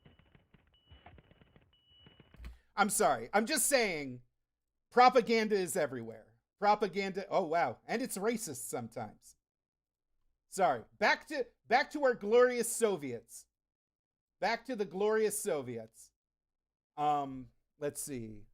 We did that one. Oh, okay. This one is weird. Where's this one is from? It's from Latvia, and I just saw 2 frames of it and immediately was like, oh, this one's gonna be wacky. Because a lot of Soviet animation was also meant for children. You know, a lot of people talk about the Winnie the Pooh. The Russian Winnie the Pooh is like closer to the books and has its own unique aesthetic. But this one gets a little bit gonzo. What year was it? 1985? 1985. Here we go.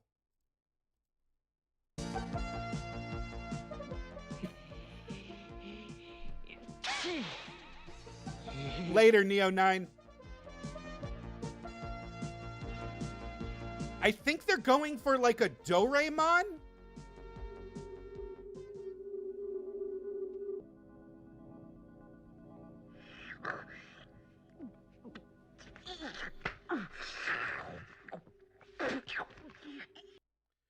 Woo! Oh, hey, Reeves dropping in with some actual military knowledge of the lived reality of the struggle that I point to in half-assed, vague concepts.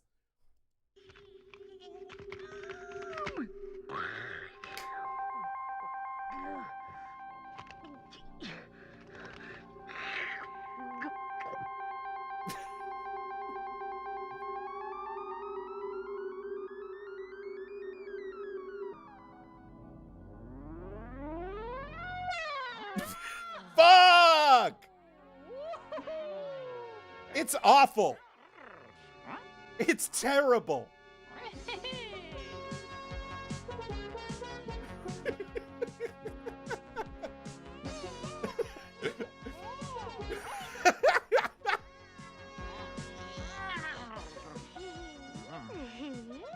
The People's Shumbo. Yes. Big Shumbo energy off this thing.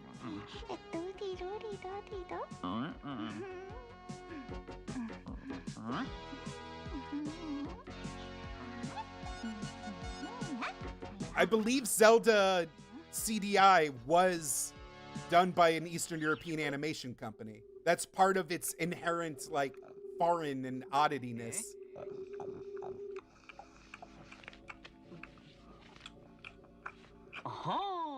Oh! God, I wish I could understand why its face is like that.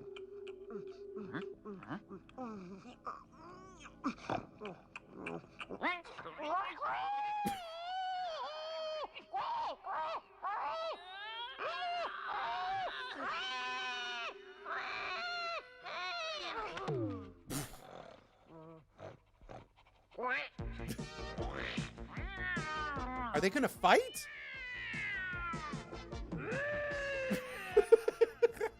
Watch out, it's Calamity Ganon!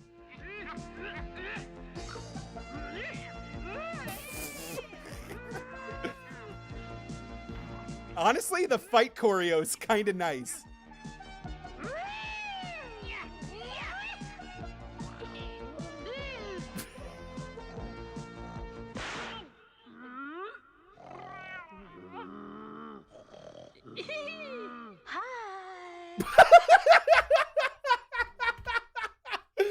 What? What? What am I? What? What the fuck is this? Who is that? Why is it moaning?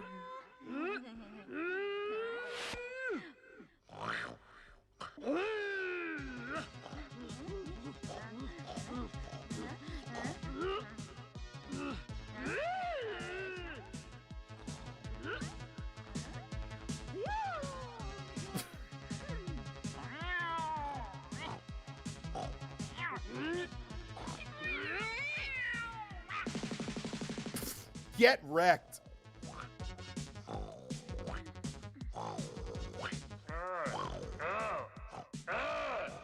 What?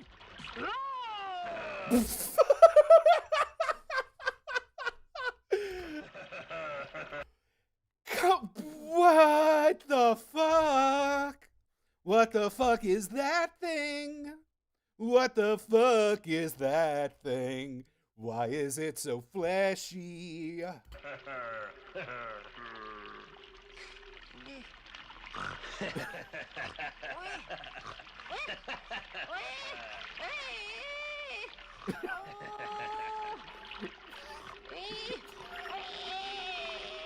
Wow, that is just, this feels weird. This feels upsetting. This feels like I'm watching like torture.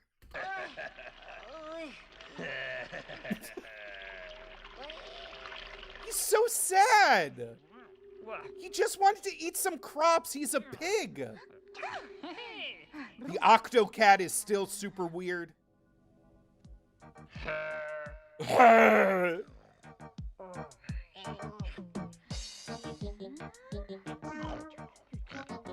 I wasn't on this kick on 420, El Condor.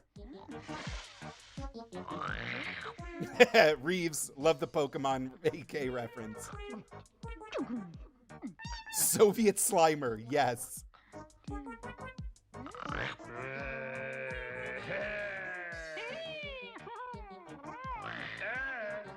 What?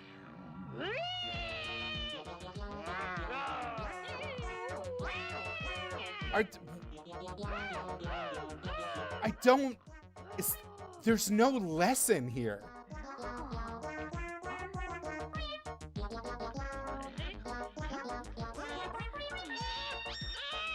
They're just torturing this weird animal.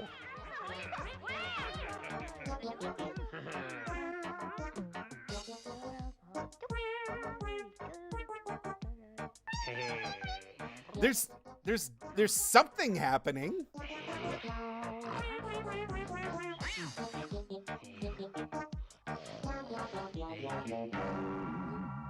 So the pig wants to eat the flowers, and the Space Mutant Squad decided to just break his mind through prolonged torture. Oh no, now the pig understands. Flowers are for smelling, not eating. One Hypnotic, have a great night.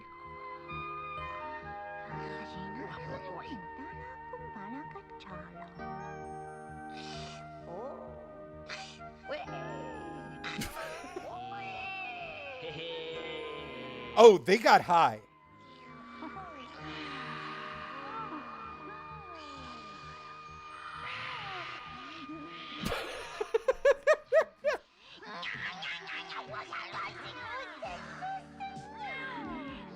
Here I'm sitting in a tin can, far across the world.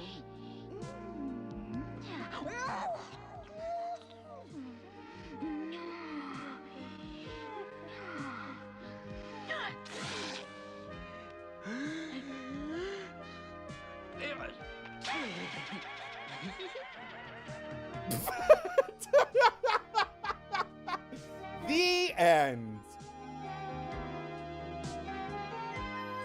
Insane. So many people made this. How did so many people make this?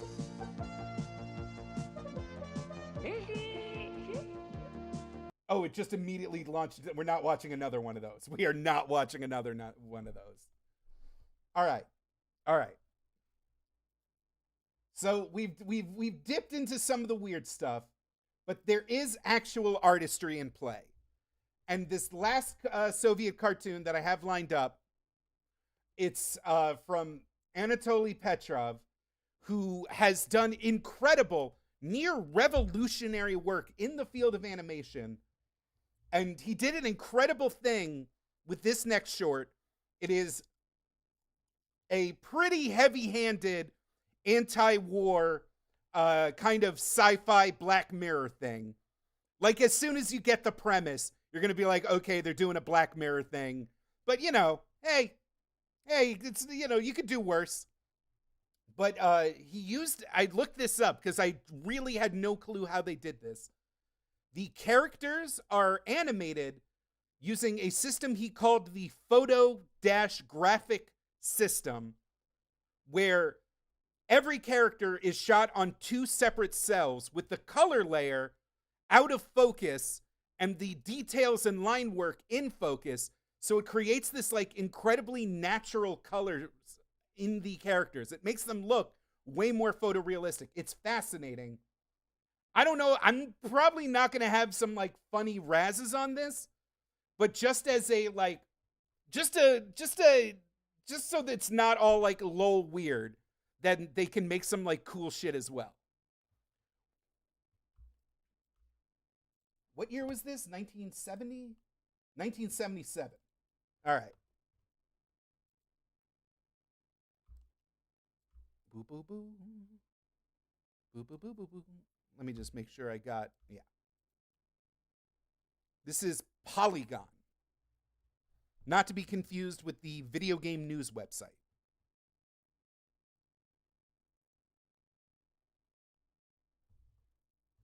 An award-winning short.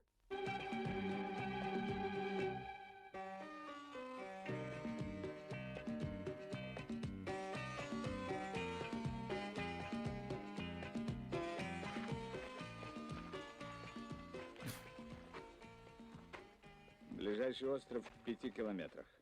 Пароходных и авиалиний поблизости нет. Место достаточно глухое.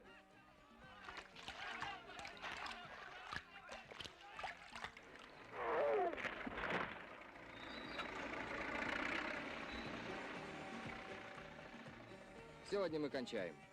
Завтра прибывает комиссия. Желаю удачи. Желаю удачи.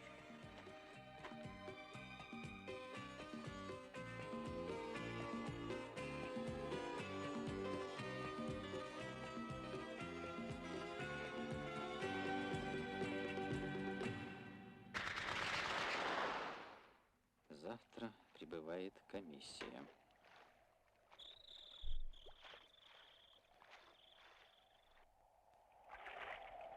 Yeah, it's... I wanted, yeah. Интересно. Значит, эта штука угадывает наши мысли? Именно так. Но реагирует на желание его уничтожить, так сказать, на импульс ненависти. Когда ваш артиллерист наводит пушку на цель, специальный блок в танке принимает все данные наводки, пока не держатся в голове артиллериста. В момент перехода к действию, уловив этот импульс, танк уходит с того места, куда направлен выстрел. Машина улавливает биотоки, то есть мысли и намерения противника. Таким образом, противник против своей воли руководит действиями танка.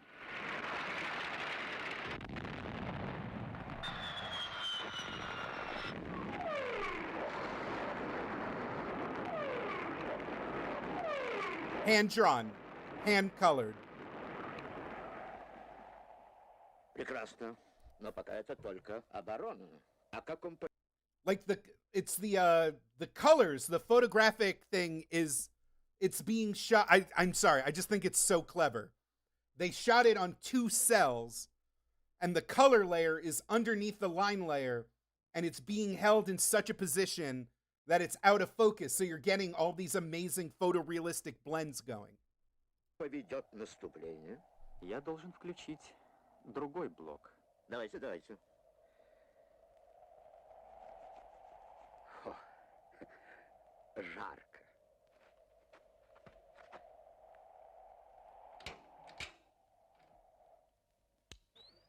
Also, look at this rad-ass old-school computers. Не отказался бы.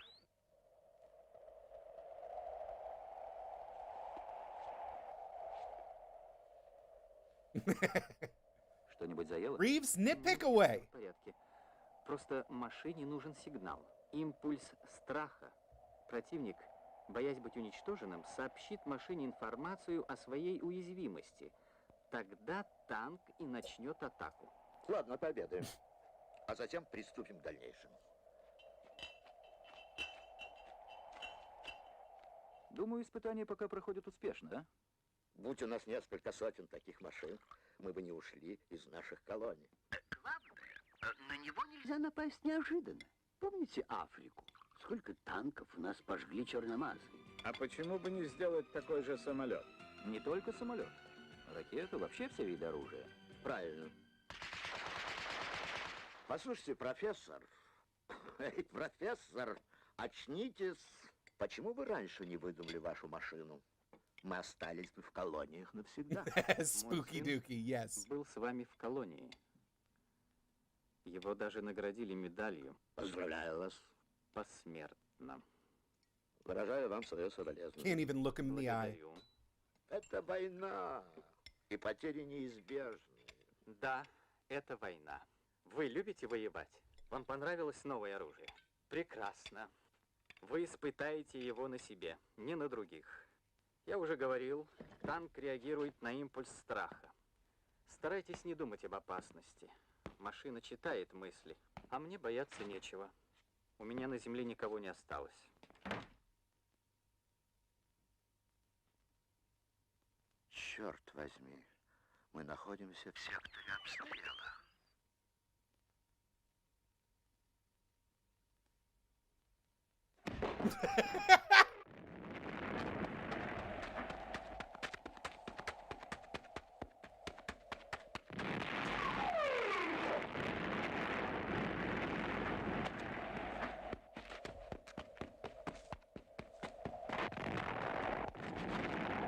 Big Ghost in the Shell vibes, absolutely.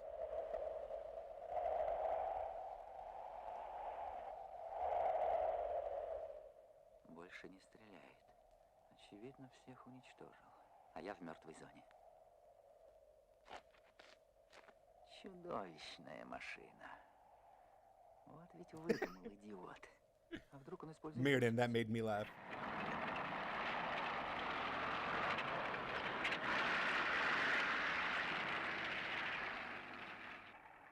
Сейчас начнет вращаться. Нет, не достанет глубоко. Хоть бы гранату. Но ведь нет же гранаты. Надо на него влезть, только бы не отъехал. Идиот я! Нельзя мыслить! А? Сейчас он отъедет и выстрелит. Держаться. В мертвой зоне. Все время в мертвой зоне. Like gorgeous. Gorgeous. О, черт! А ведь он может и прибавить.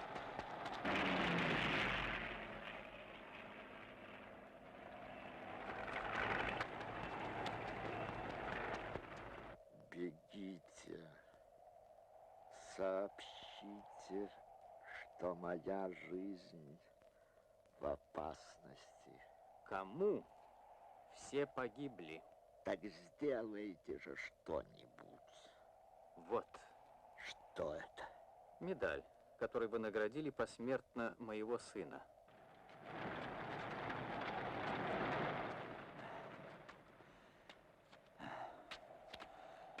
Больше не могу. Все. Пусть убивает. Oh, yeah, this one I had to find on the Internet Archive. I'll post a link. А, я не боюсь. Мне безразлично. Можешь убивать. И никуда не скроешься. Можешь стрелять. Можешь давить гусеницы. Давить гусеницами.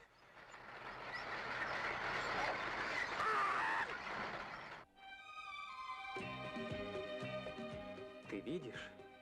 Я отомстил за тебя. Oh, yeah. Не бойся, нельзя бояться. Сейчас я его выключу и все.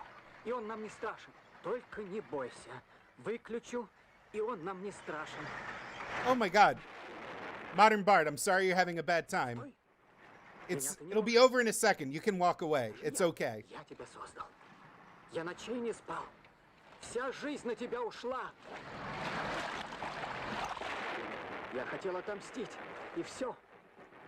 Что он там задумал? Вдруг выстрелит.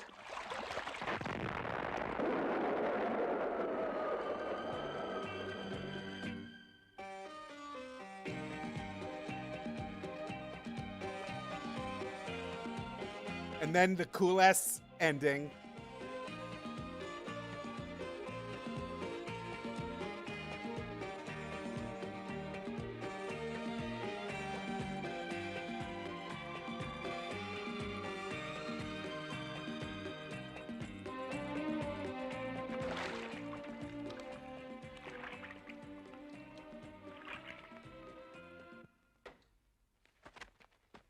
Ясно. Испытания были здесь. И все погибли. А знаете... Oh yeah, it's a very poetic ending.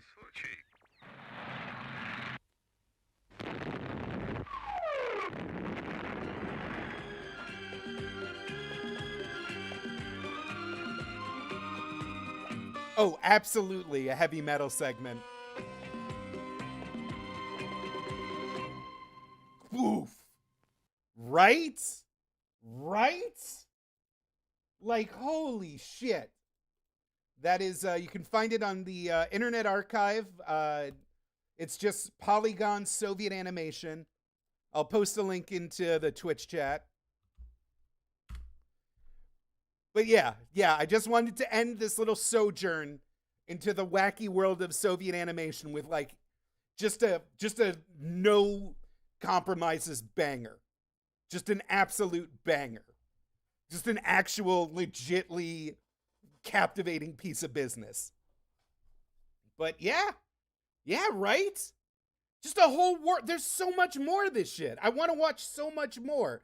I don't know if we'll ever do it on the dumpster, but like it's over 100 years of like stuff completely on its own path, completely within its own tradition.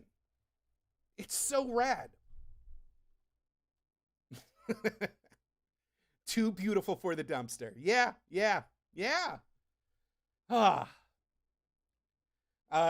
The last cartoon. Oh yeah, wait, I had this queued up.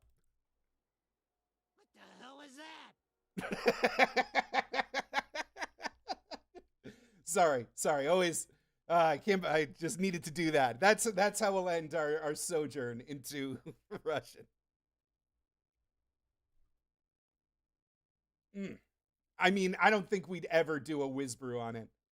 The last cartoon of the night is going to be our final, probably, viewing of Princess Gwennavir. But before we get into that, we got some commercials. Less space cats. Less horny space cats. That's what I say. Let me just head over to Media Share and throw more in the queue. More Galoob from Vince Omni. Whew. I know this was a weird one. I know this was a weird detour to take on our little journey. But I thought if there was ever going to be a group of half strangers, half deep friends that I could like share this with, it would be you guys. You know what I mean? Next dumpster is just going to be real meat and potatoes, stupid American bullshit. But I just got to bug up my Uchanka. I gotta be in my babushka to do something a little different this week.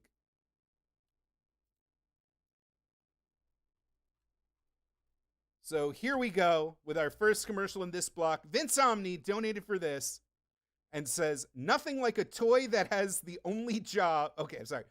Vince Omni says, nothing like a toy that has the only job to cross small gaps. It's Cross Boss. Oh my God, that is loud.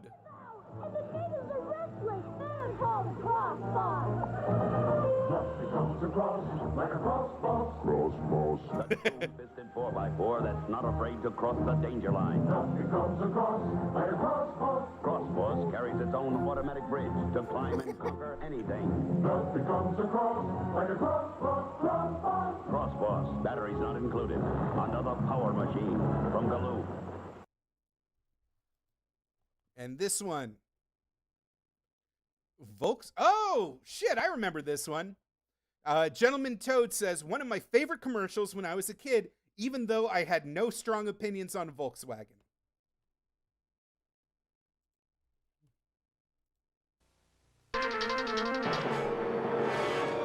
Oh no! The Mach 5 has been sabotaged. Speed, if you don't win, we could lose everything. Here, Speed. Huh? The Volkswagen GTI. Faster, Speed! Mixic, I missed that amazing joke. This GTI is amazing, and it's got room for 4. You know who else was a cross boss? On the road of life, there are passengers. Our Lord and Savior. Drivers. Go, Speed Racer, go! I've had a real itch to rewatch the Wachowski Speed Racer movie. But then I remember the last time I had a weird itch to watch the Speed Racer Wachowski's movie, and it went on really long and I regretted it. And yet I still feel a yearning.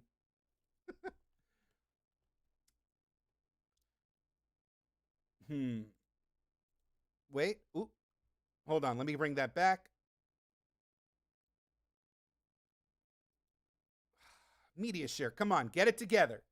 Get it together. Stay with me. There we go. M. Bowman donated for this one and says, a local commercial from a local furniture commercial from New Orleans, I believe. Why do I have a feeling that I'm going to hear the most Cajun-ass accent I've ever heard? TSA hole, I would kind of love to do a Speed Racer episode. That kind of is up my alley. I just don't know if anyone would care.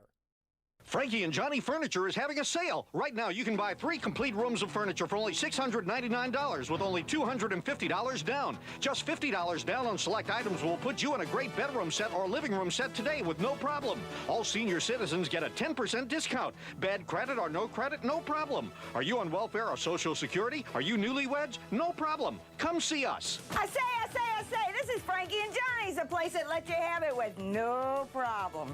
I'd like to buy a bedroom set. Do you have any credit? No, I receive Social Security and welfare. You have to see the special man. The special man. Problem. I like to buy a living room set. Do you have any credit? No, I filed bankruptcy. You have to see the special man. With no problem. I say, see Frankie and Johnny, he's the credit man in town. For only $50 down, he can put you in a living room set, a bedroom set today. That rug. I got the $50. With no problem. I got it with no problem. That was captivating. Not gonna lie. I need to grab just a little dribble of tequila. Just a tiny little dribble of tequila. But in the meantime, maybe you open up another browser tab and you check out lastpodcastnetwork.com and, see if maybe you want to get tickets to Wizard and the Bruiser Page 7 release the Butthole Cut. Available in these dates and places. I will be right back. Just give me like 60 seconds of glug glug time.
Woo! Woo! Ah. Okay, all right.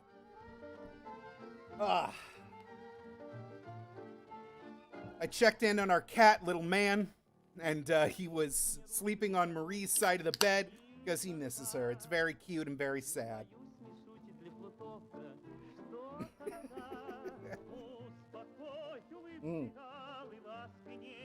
Oh, that is that good George Clooney special.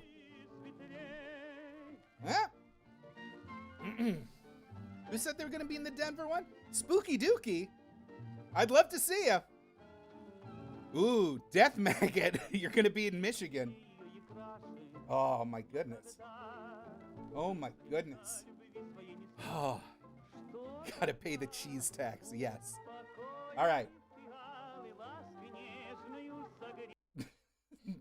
Nobody acknowledged the Soviet anime girl. Nobody acknowledged it. We're back on commercials. This one is a Wendy's commercial. 1985. Torgo says, socialism is when no dress variety.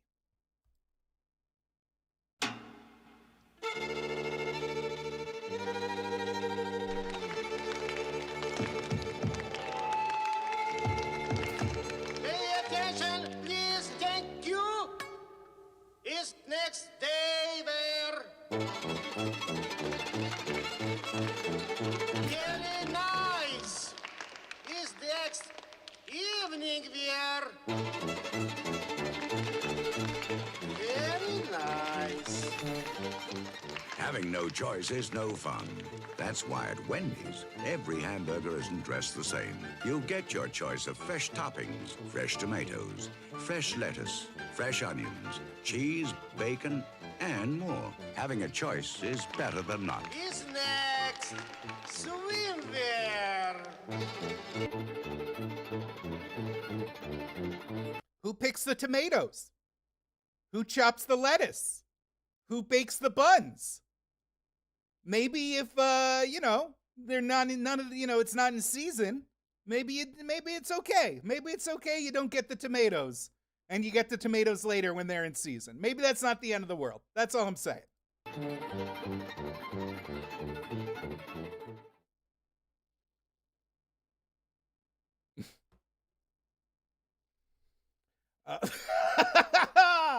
Lots and lots of jets and planes.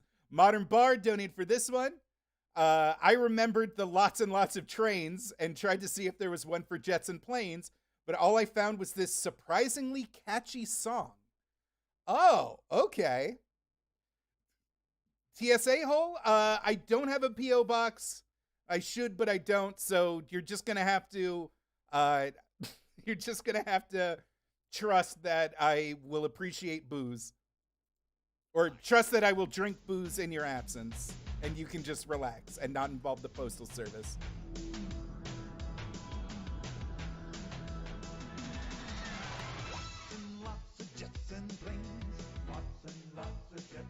Wait. Is this an actual song?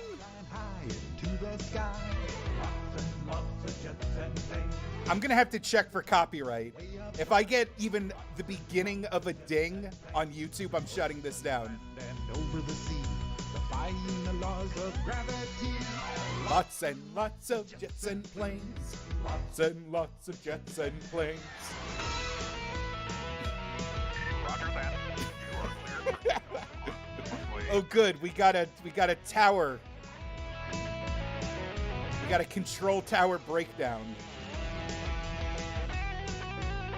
Roger, Victor Tango.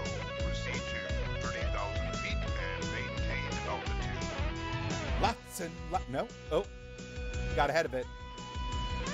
Here it comes. Soaring high above the ground. Lots of jets and planes. Watch them taking off and coming down. This is so silly. This was written. This was either written explicitly for children or was written by the most childlike man I've ever known. Traveling high into the air. Lots and lots of jets and planes. Flying on a wing and on a prayer. Lots and lots of jets and planes. Thundering by above the ground. Traveling faster than the speed of sound. Lots and lots. We're still on it. All right, I'm scrubbing ahead. I'm scrubbing ahead. The ground. Traveling faster than the speed of sound. Lots and lots of Surprise, we're still at lots and lots of jets and planes. Lots and lots of jets and planes.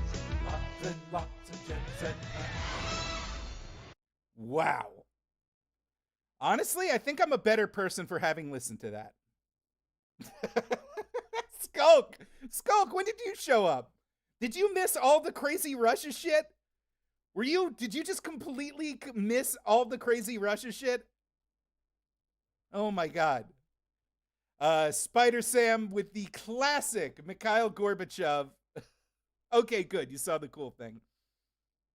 And you saw the flowers pig. All right. Then you got the gist of it. You got their basic understanding of it. Mikhail Gorbachev Pizza Hut commercial, a classic. Spider Sam says, in Soviet Russia, the Pizza Hut's you.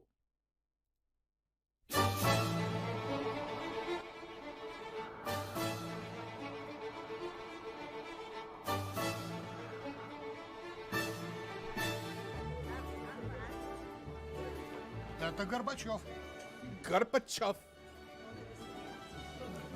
Это из-за него у нас в экономике бардак. Да благодаря ему у нас новые возможности. Это из-за него у нас политическая нестабильность. Да благодаря ему у нас свобода. Полный хаос. Перспективы. Политическая нестабильность. Да благодаря ему у нас есть пицца-хат. Пицца-хат? Пицца-хат?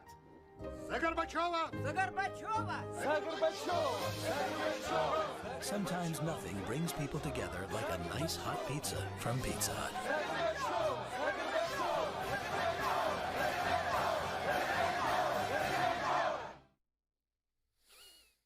Woo! Yeah, that was actually Gorbachev. The world was a weird place. Wilford Brimstone, did you donate for the same commercial? I mean, it's fine. It's fine. Torgo donated for Yakov Smirnov Miller Lite commercial. Torgo says, he said it. He said the thing. When I came to America from Russia, I discovered many wonderful things, like blue jeans, unopened mail, and light beer from Miller. Blue jeans? Oh, I love American blue jeans. When I tasted this light, I said to myself, what a country. Light has great taste. Light's also less filling with third less calories than the regular beer. In America, there is plenty of light beer, and you can always find a party. In Russia, party always finds you. Hey!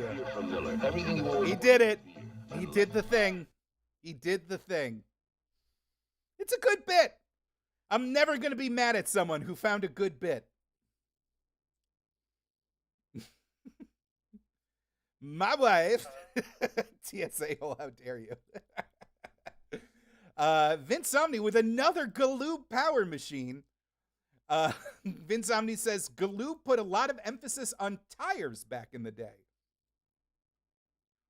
Power tires. Flex, whose power tires automatically lower to get below any roadblock. And rise to overcome any challenge. Power tires. Flex, it's got all the muscle you'll need. Flex, power tires. Flex, batteries not included. Flex, another power machine from Galoob.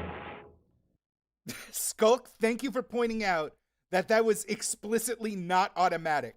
The child actively activated the mechanic. I know, Skulk, I was thinking the exact same thing. Also, I completely forgot about power machines.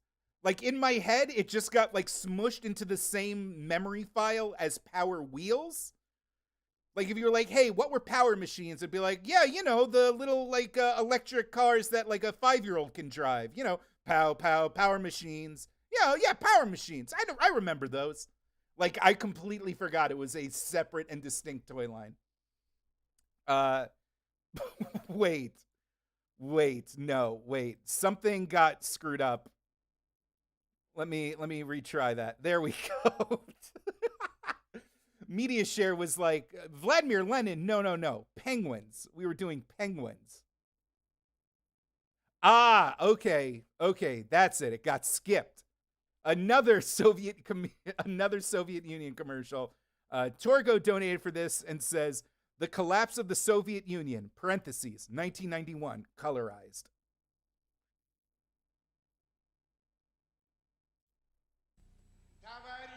Skulk, you had the truck with the claw wheels? Fuck, I always wanted that one. I forgot what it was called, but I really, really want...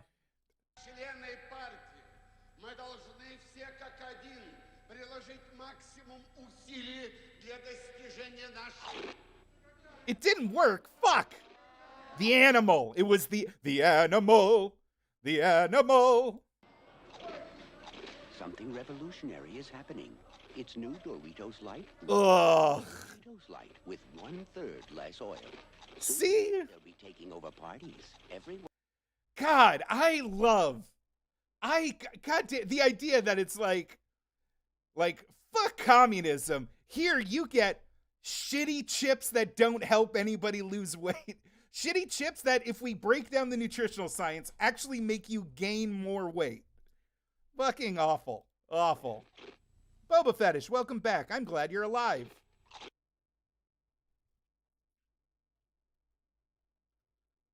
Modern Bard says, didn't know these guys did animals too.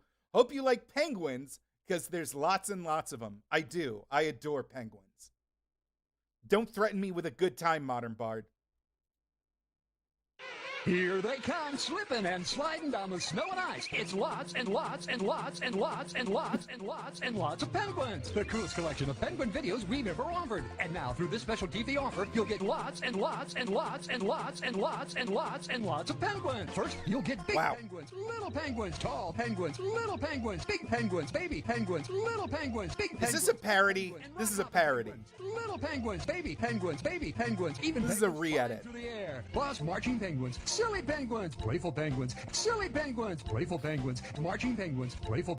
That one penguin from the Werner Herzog movie that walks off to its own death. Penguins, silly penguins, playful penguins, little penguins. Yeah, this is a re-edit. Penguins, big penguins, silly penguins, and lots of penguins wiggling and waddling around. Marching penguins, short penguins, silly penguins. All right. When you order lots and lots and lots and lots and lots and lots and lots and lots and lots and lots and lots and lots and lots and lots and lots of penguins. As a special bonus, you'll also get lots and lots and lots of penguins in the wild. All right. See all the close-up action. All right. Much more. But wait, you'll also dance and sing along with our new musical video, Party Like a Penguin. Oh. Penguin. Oh my God. Penguin Mania. Your satisfaction is not guaranteed, and remember, this incredible collection is available in lots and lots of stores. Okay, all right. Lots and lots and lots and lots and lots and damn it. lots of ducks. God damn. I'm pulling out. This is insane. Whew. That challenged me. That was a challenge. Not gonna lie. Averlando donated for the Fisher-Price Dream Dollhouse commercial, 1994. Of course you loved it, Skulk. You're an agent of rancor and chaos. Averlando says, this is my most nostalgic dollhouse. Literally grew up with this and still have it. Nice. There's a beautiful place I dream of, a happy home like mine, where the doorbell always welcomes you to fun and happy times. The Fisher-Price Dollhouse is filled with lots of cozy furniture, a complete kitchen with a magic table, and best of all, I think one of my sisters had this. To get everyone tucked in at night. Yeah, my sister had this. The Fisher-Price Dream Dollhouse. Bury your dream house. That sounded like Cartman when he's trying to sing softly. Bury your dream house, you guys. Oh no, what is this?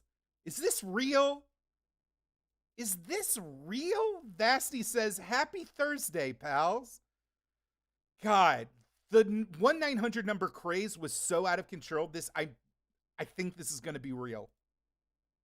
Oh, nice try. You think you can stop me? You don't realize I have the power of going rogue. Fuck you.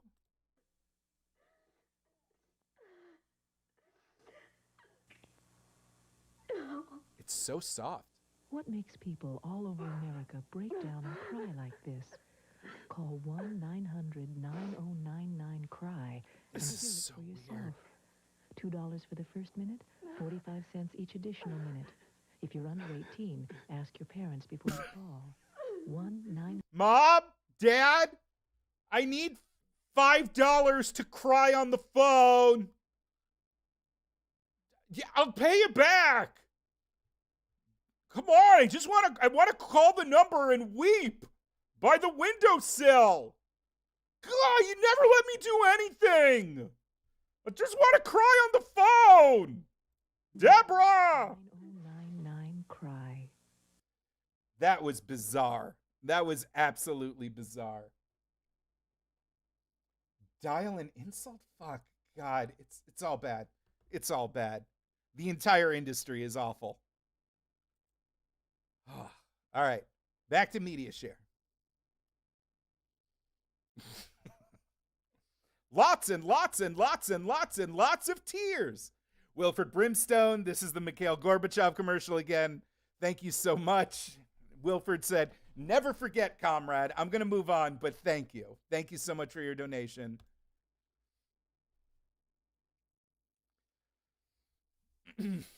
Pepsi, oh my God, everybody just danced on the grave of a flawed yet beautiful dream. Torgo donated for this and says, is Pepsi okay, comrade?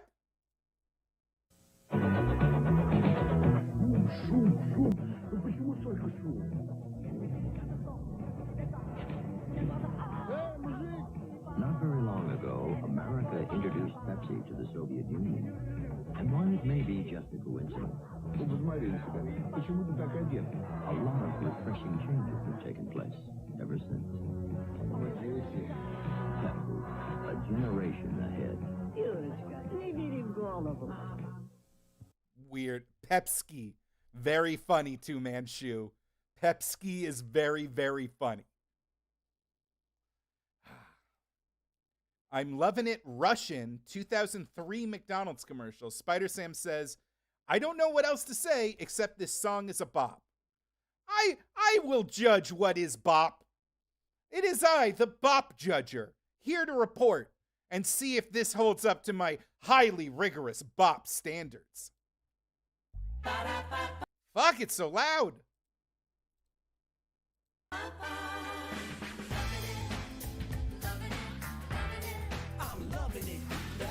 Что я могу себе позволить вкусно кушать, при этом не умея совсем готовить. Мне нравится беситься, сломя голову, носиться, делать что хочу.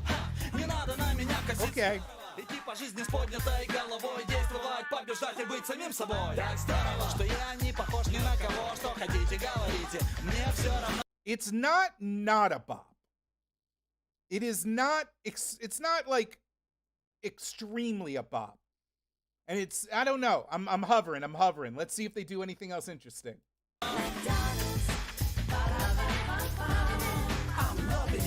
Я счастлив, что везде всегда со мной моя музыка и я качаю в ритм головой. Здорово! С утра я поторопился малость и сел не в тот автобус, как после оказалось. Счастлив, что могу всегда собой оставаться. Правда, иногда приходится меняться. Так здорово! Мой автомобиль в лучах искрится. Еще немного и начнет он заводиться.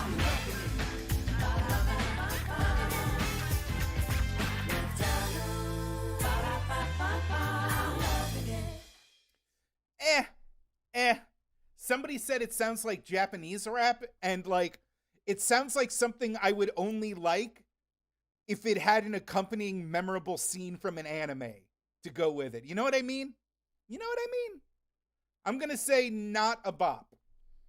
I'm gonna say it was close, it was in the running, but I, the bop decider, have deemed this not a bop. Hey, Professor Pig, I saw you in chat earlier. It's been a hot second. I'm glad to see you.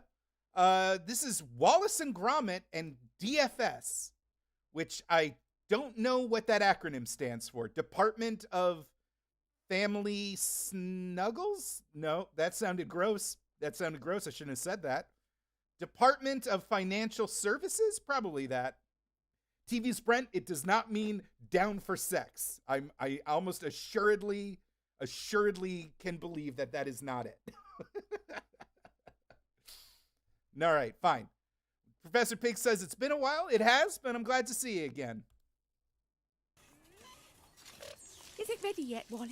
Hold on a moment, your ladyship. You're gonna love this. This is so exciting. Ho ho! Oh. It has a built-in foot massager. Gosh. Well, it's splendid. Where are we off? Oh, am I going to get tagged for this? I'm checking YouTube. What have you brought me here for? I already know how to make a sofa. Oh, is a robotic gizmo inside. Is DFS just a furniture brand? Wonderful. Ooh. How yummy. The grand DFS sale, where every sofa's handmade to order. Oh, thank you. It's perfect. I told you this was the place to come, lad. Down for sitting. Very fun. Grand DFS sale. Oh, Wallace. So, like, is that like IKEA or is that like... is that fancy or is that not fancy? Absolutely grand. Wait, David Duchovny in a Russian beer ad? Is that real? Mojo de Troll says, hello, Puppet Daddy. I am currently square dancing with my pet gator. I was informed there was communism, and by contractual obligation by Communist Wealth of Virginia, fun, I bring you an obscure beer ad I remember from my childhood. Kind regards, Mojo. Huh. This has to be like a parody, right? Or I don't know. Celebrities do foreign ads all the time. This is the country where I was born and raised. But there is another country where I got my family name from. And sometimes I wonder, what if things turned out differently? What if I were Russian?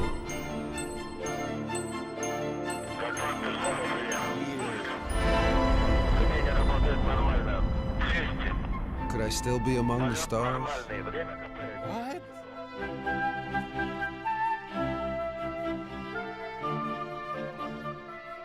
How would I surround myself with beauty?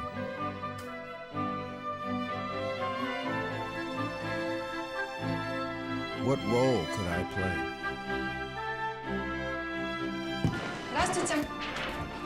Professor Pig, that is a fascinating fact about the DFS retail sales situation. Я узнал, что у меня есть огромный... Would my smile be known the world over?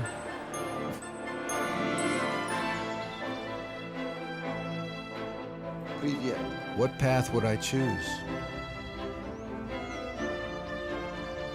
Or would I make my own? First of all, the real answer to this thought experiment is if he was born in Russia, he wouldn't get to be in the same room as Gillian Anderson. Who would my and therefore, everything past that is a mistake.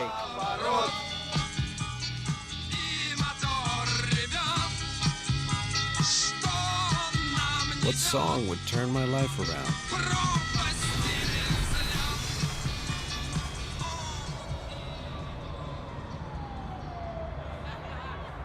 And being Russian, if I had something important to say, how would I do it?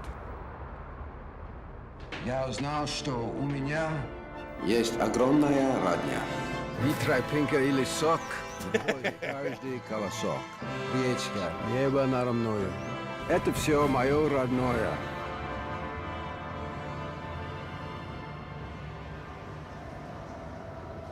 And I found out that being Russian, I'd have many things to be proud of. All right. Wow. That ran on so long, Media Share cut it off. That was a fascinating ad. I was enthralled. I can't tell how much of that is like cultural curiosity and just the fact that like David Duchovny's big old sad puppy dog eyes are just as enrapturing as they were back in the 90s. Who knows? Oh my God. Even more. RC Cola. RC Cola. Wait, even RC Cola got in on the Cold War shenanigans?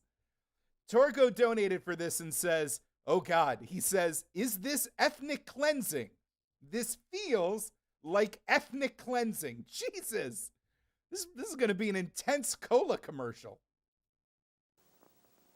For some years, our friends overseas have been drinking only Pepsi-Cola. But recently, they started drinking Coca-Cola. And now, our friends drink Coke and Pepsi only. But somewhere, there are people who go out of Yes, yes, all-purpose cleaner. Cola. A taste that's unrestrained. Yes, some people go out of their way for the taste of our sea. But sometimes, not far enough. Damn. I don't even know where. Oh, it was the claw? The claw was this. Wait, was the claw different from the animal? Shit, my mind is breaking. Fuck, wait, was the animal? Whatever, we'll watch this one first. And we'll figure out whether I was thinking of the claw or the animal. Vince Omni donated for this and says, better than the animal? I think not.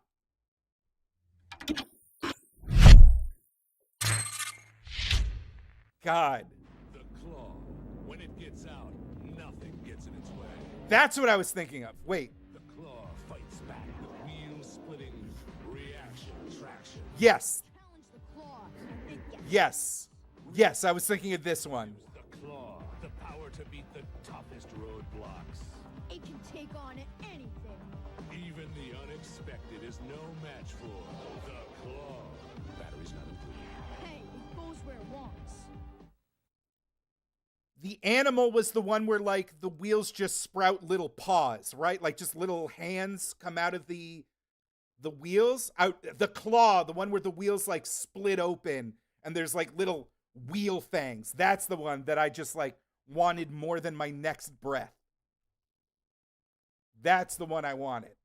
The claw. The claw was the, in terms of, like, just raw aggressive design and imagination, this is the one that, like, I thought was the coolest thing in the world. It can take on anything.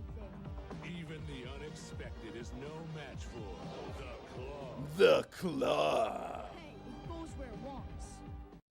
Awesome. Awesome. Thank you for that, Vince Omni. Thank you for that. I guess the animal had a catchier jingle, but the claw had a cooler design. Oh. Ooh. Okay. Okay. ABC's Fun Fact Series 1. Torgo says Yakov Smirnoff did a whole series of these animated fun fact spots on ABC in 1989. Yakov Smirnoff. America, I was very excited. So this man said, Yakov, you got ants in your pants. I said, no, but I got uncles in Russia.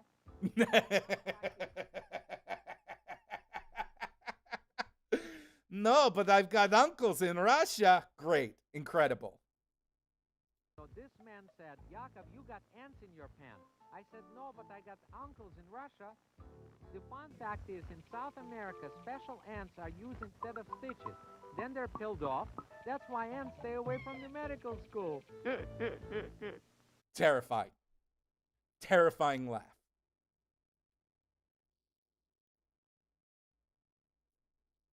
Okay. Guardians? Wait, what was this? Guardians 2017, Russian with English sub. Spider Sam says, does anyone remember this Russian superhero movie? It was pretty generic, but it was better than Morbius. No, I remember, like, there was like a series of it was like Russia's answer to the Matrix, but it had like cool vampires. It had a limited run in America. I'm trying to remember it. But it was like 2000s era, cool Russian karate vamp. Dark Watch! Two-Man Shoe. Absolutely. That is exactly what I was thinking of. Motherfucking Dark Watch. God damn. I watched that shit. I watched that shit in real life. I went to the theater because my roommate was a just insanely just foreign movie schlock buff. And yeah, man, fuck. But this is the trailer for Guardians, which Spider Sam says, does anyone else remember this Russian superhero movie? It was pretty generic, but it was better than Morbius. Listen. That's not a high watermark to clear. Better than Morbius.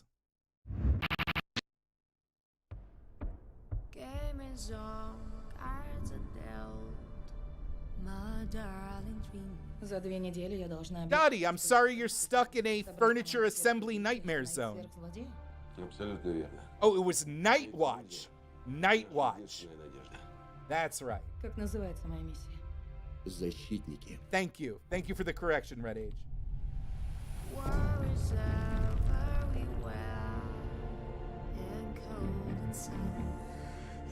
Мы такие же, как и ты. Лер. Хан. Арсус. Хочешь знать? Oh, fuck, there's a werewolf? There's a werewolf Hulk in this? Am I gonna get dinged on copyright on this? I feel like I might get dinged on copyright on this. Now I'm scared. Now I'm a little bit scared.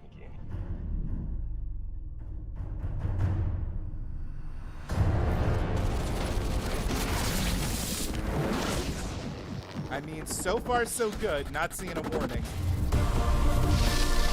Oh, it's so loud. I mean, visually it's kind of rad.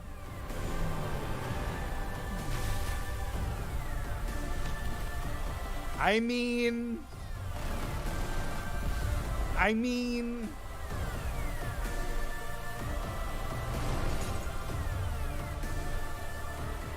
oh god, this would be an amazing get like fucking wasted in your own house, put on and just like vibe movie. Even the music is like generic Marvel shit. Обратного пути уже нет. Ни для кого из нас. Наш отдел экспериментальных разработок подготовил спецкостюмы, повышающие вашу эффективность. А где моё? That's the lady. That was the Atomic Hearts. Okay. All right. Come on. Bear werewolf man. Bear wolf. Come on, Bear Hulk. That's kind of rad. I don't think we'll be able to watch this. I don't think so. It seems very much like a modern property that I can't freely just air on YouTube. The idea that with all of that on screen and it's still apparently mediocre is saying a lot. Like, was that every single piece of like cool CG in the entire movie? Is it one of those where they just dumped like every single shot that cost more than $5 in the trailer? I'll never know. I'll never know. Frankly, I'm just going to watch Night Watch. If I'm going to watch anything, I'm just going to watch Night Watch again and try and remember that time my roommate dragged me to that weird Russian Matrix knockoff with vampires.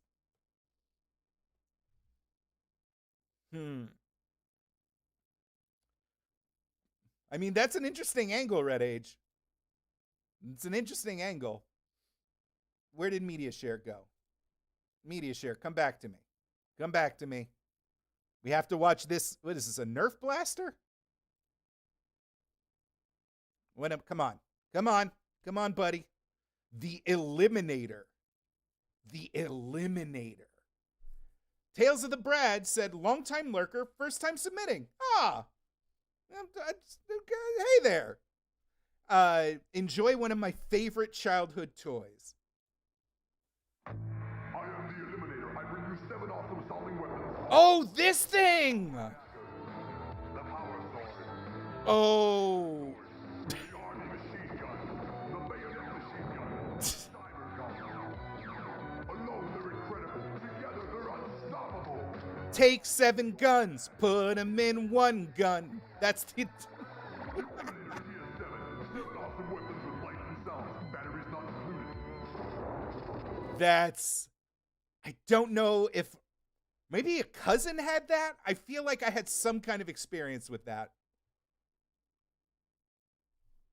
That is like 8 different toy weapons you'd get at the supermarket combined into one big weapon you'd get at the Toys R Us.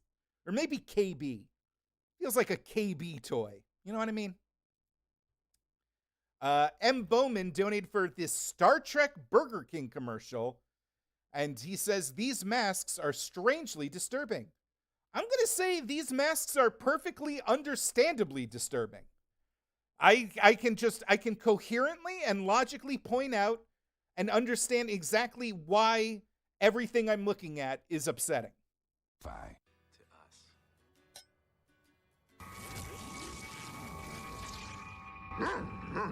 Klingons. Klingons. That's fun. Want my BK Star Trek glasses? Why don't you just take my girlfriend while you're at it? Today is a good day to fry. Very good, Torgo. This is junk. You worked at a KB Toys? Glasses, $1.99 each with any BK value meal. Was it okay? You know, there was always like a weird energy at the KB Toys. Like it really felt like they were winging it over there. I don't know how else to explain it.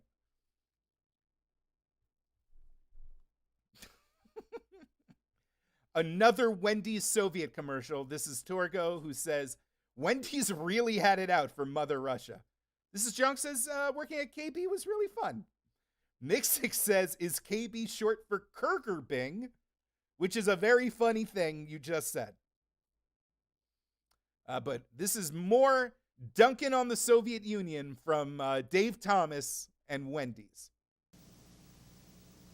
Gentlemen, would you choose hamburger A from Wendy's, made fresh to your order, or B that's made ahead so you take what they give you? They choose B. It reminds them of hamburger they love in homeland. Hamburger. To taste the delicious Wendy's hamburger? They choose B. It reminds them of hamburger they love in homeland. But they seem to prefer A. What, are you deaf from hearing? They choose B. Most teams prefer fresh hamburgers like Wendy's, where you get the best burgers in the business.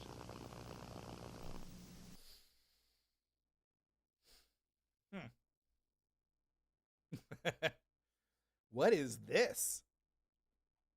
Meisterbrow? What is Meisterbrow? Torgo donated for this and says, at least he didn't spend all the petty cash at Dan Flash's, which is an I think you should leave reference. But I guess there's only one way to kind of put it all together. Vladimir! Where is Comrade Petrenko? What is commotion? This beer Petrenko buys for embassy. Meisterbrow, expensive capitalist beer. Yet, our operatives tell me is not expensive. Only tastes expensive. Then what he's doing with money he says he spends on beer?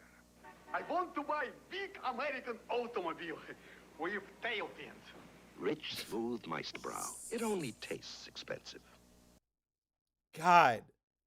Listen, I don't want to get into it, but like there's something you just never questioned it. Like my entire life, it was all these ads that was like, oh, Soviet Russia sucked. Soviet Russia sucked the most ass. Everyone was miserable. And like all they wanted was cool American stuff. Aren't you lucky you have cool American stuff? And like, then as we got older and we like understood the reality, it's like, I mean, yeah, you see a bunch of big SUVs on the road and it's like shitty for the environment. It's shitty for city planning. It's just like, yeah, if you let everybody get what, I don't know, man. I don't know. My brain's all forked up. My brain's just all jankety wankety, crammed full of tequila. I don't know what's what anymore. Let's watch this Battle Beasts commercial. Vince Omni said, before Pokemon, these Rochambeau toys were all the rage. Also, the dialogue in this is wild. Wait, that was this? Yeah, these were the guys with like the little heat-sensitive sticker on their chests, right? Am I thinking of the right thing? Battle Wood! Fire! Fire burns wood! Battle beast! Fire! Water! Water puts out fire! Water! Wood! Wood beats water! Battle beast! Battle for the blood! Wood beats. This is insane. This is insane. This is Vince. You undersold. The dialogue is wild. I gotta hear that again. I gotta hear that exchange one more time. Wood! Fire! Fire burns wood! Battle beast! Fire! Water! Water puts out fire! Wood! Wood beats water! Battle beast! Battle for the blood of it! Just activate their battle badges. I got fire! I got water! Water beats fire! Battle beast! Wood! Fire! Fire beats wood! Battle beast! And grow into an army! Collect all 84. 84? They made 84 of those fuckers? No, what are you talking about? Torgo, of course, plant type beats water types. The xylem and the phloem. Like, what are you talking about? Of course wood beats water. Wood, plants drink water. The phloem. Torgo, the phloem. What are you talking about? You got xylem and the phloem. And then if there's phloem, then it sucks up water. The phloem. I just love saying that word. Phloem. All right. Torgo donated for this 1991 Nestle Crunch. Wow. Torgo, you had to do research for this shit, man. This is incredible. 1991 Nestle Crunch Soviet submarine commercial. Torgo says the top comment on this video is the crunch for Red October. And I can't beat that. That is very good. The crunch for Red October.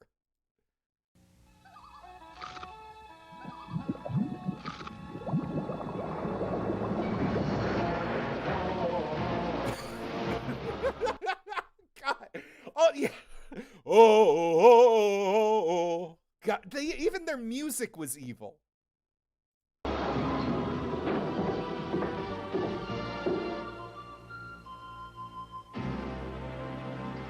Chocolate is crunches when it crunches. That's why I love Nestle Crunch. That's why I love Nestle Crunch. The Nestle Crunch meme, but it ends on a Soviet submarine nuking Wisconsin. Crunches. That's why I love Nestle Crunch. Blam. Ooh, what is this? What is this? M. Bowman donated for this and says, this Japanese Dungeons and Dragons commercial goes hard. 頑張れ。もう少しで村に着くぞ。足もう疲れた。静かに。気配がするわ。今にも何か出てきそうな。おい。一体どうなってんだよ。ダンジョンズ&ドラゴンズの世界へようこそ。誰の声だよ。ダンジョンマスター。ダンジョンマスター。燃え盛る炎の中からゾンビが3体出現。これはちょっと予想外ね。戦うか。戦うって相手はゾンビだよ。ダイスを取り出して自分が誰かを思い出してください。俺は勇敢なファイター。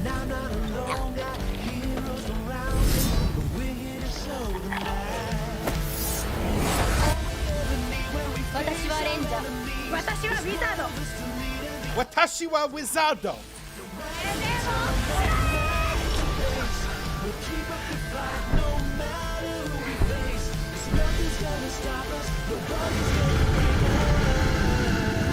こは私に任せて。Oh, your bones. Are you kidding me? まさかのクリティカルヒット。クリティカルヒット。敵を撃破しました。護衛は成功です。テーブルトーク RPG すっかりキャラになりきっちゃったよ。さて次の冒険に進もうか。この格好どうした？ここ世界で一番遊ばれている TRPG ダンジョンズ&ドラゴンズ。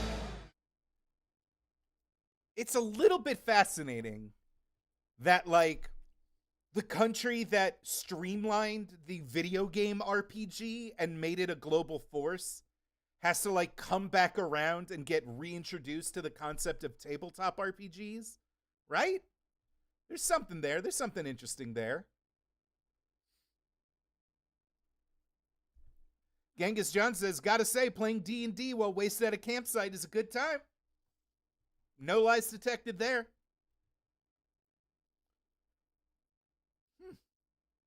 All right. All right, let's see. Vince Omni donated for this and says, the toy line and commercial seems awfully familiar to our now forbidden cartoon, but grittier. Golden Girl. Thank you for being a friend. Travel down the road and back again. Your heart is pure. You're a friend and a confidant. And if we threw a party and invited everyone you knew, you would see a very something gift from me and the cards and something that said, thank you for being a friend.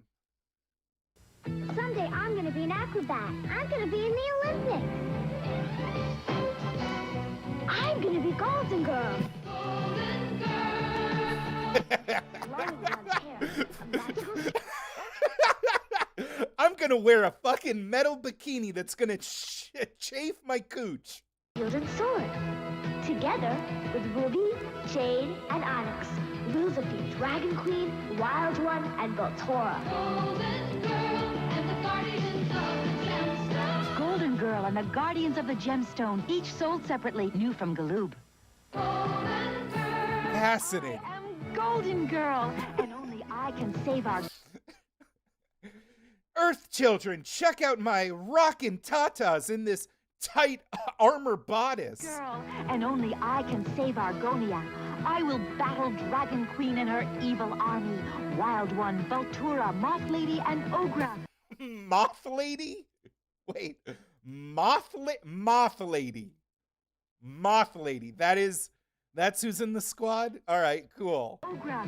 Fighting beside me are Sapphire, Ruby, Onyx, Jade, and Prince Krona. And no matter what dark magic Dragon Queen conjures, I will not... Does this pilot exist? This is absolutely a pilot episode that, like, never went to full production, right? I would kill... If I can track down this pilot, we are absolutely watching this on a dumpster. Surrender, because I am Golden Girl, Guardian of the Gemstone. Red H Prop says, I can't find it anywhere. Gah! Maybe it never got released. Who knows? That's... Red Age, I'm only one puppet man. I can only do so much. This is... M. Bowman donated for this one and says, enjoy this cute Mario Japanese desk commercial. Mario Japanese desk commercial. Does look cute. Let's see where it goes.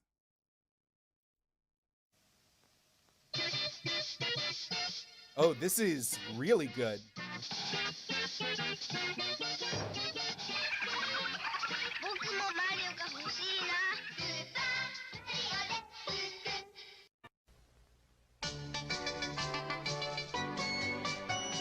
God.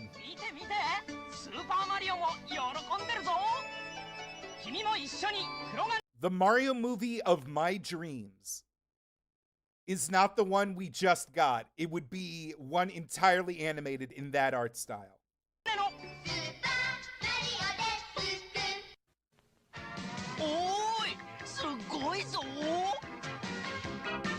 Ooh, look at that sliding lamp.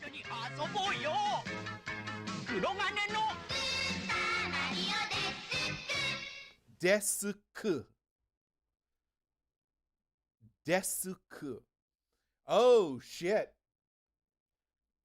Oh Hey Reeves donated for this and says, apologies, it's not a commercial, but I'd like to take this moment to remind everyone what happened the last time Ivan tried to invade someone.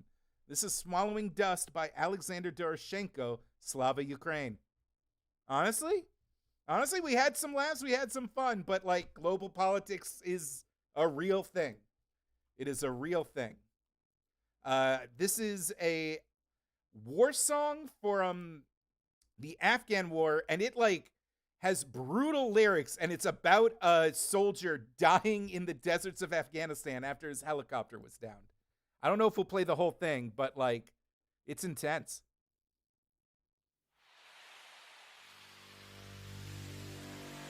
I mean, the song itself is like oddly like beautiful and like sad. You know what I mean?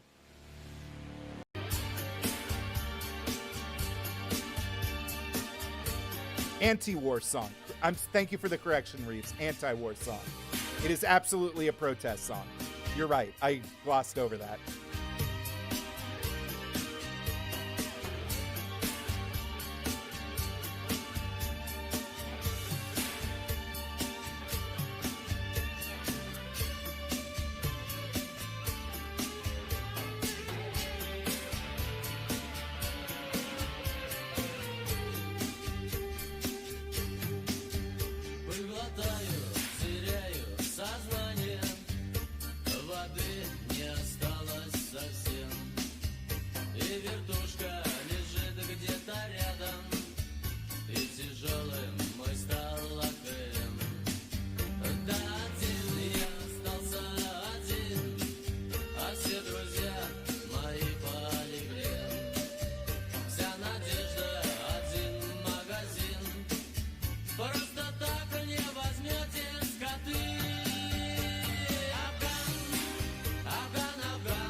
I mean, the song is good. Don't join the... It's an anti-war song. It's like the opposite of Ivan et Niaj.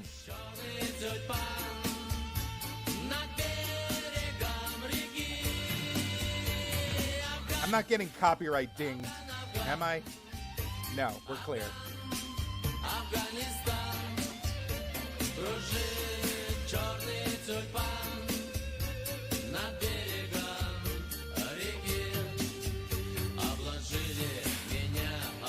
I'm going to move on to the next commercial, but thank you, Reeves, for just adding just a little bit of reality to the proceedings.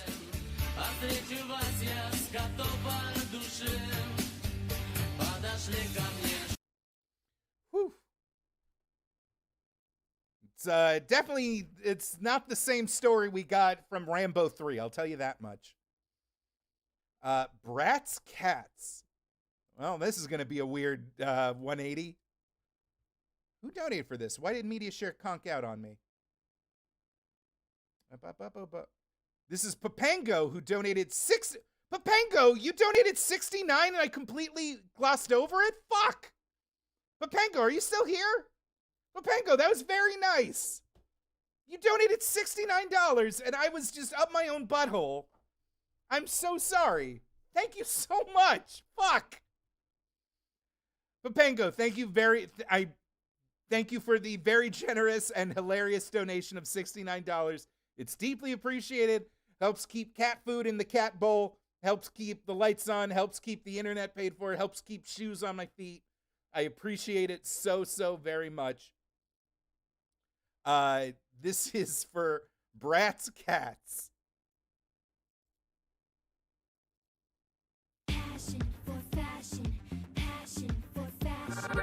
Bratz cats, meow. Kitty chic, wow. Bird tail, so pretty. Oh. Oh, the Bratz themselves are cats. The Bratz themselves are the cats. They're not just selling cats. Oh, no. Meow. Skirt to toot, love it, girl. Bratz cats, meow your world. Kitty pets out tonight. Bratz by day, cats by night. Passion for fashion. Yeah. The girls with a passion for fashion. Bratz cats. Bratz by day, cats by night. Eat sold separately. Meow. Weird. Did anybody watch this past season of RuPaul's Drag Race? Sugar and Spice have like completely changed how I see the Bratz toy line and its impact on the younger generations. The Turtle Van by Rusty Shackelford. No comment on this, but hell yeah, a classic toy. I forget what this commercial did. Single channel audio warning. This is your single channel audio warning. There is nothing wrong with your headphones, nothing wrong with your speakers. This video was encoded in only one audio channel. Is this the end for Donatello? Eat this, turtle breath. Got a pizza instead? Coming right up. It's the Turtles' motorized pizza thrower. Oh, we've talked about this. Bebop and Rocksteady. Every kid I know lost those pizzas within 5 minutes. Hey, these dudes are a real pushover. There's just millions of plastic pizzas just under couches to this day. Only from Krona.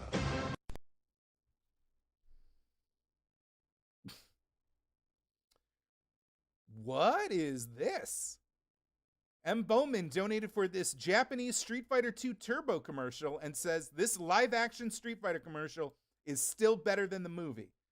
But is it better than that one scene from that Jackie Chan movie where he dresses up like Chun-Li? That's the real question. It's not just a hit here in the U.S., but an international one. In fact, we got 2 Turbo TV ads from Japan just for you. Check it out.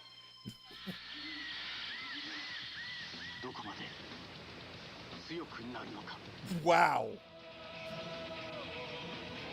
Wow.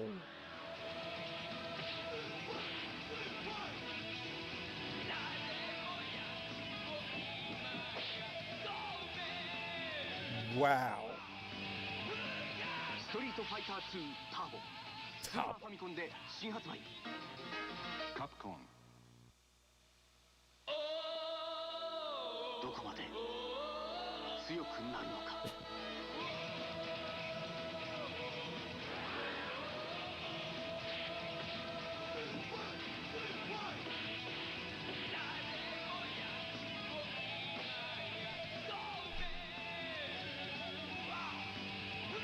ストリートファイター2ターボスーパーファミコンで新発売。Capcom. Wow.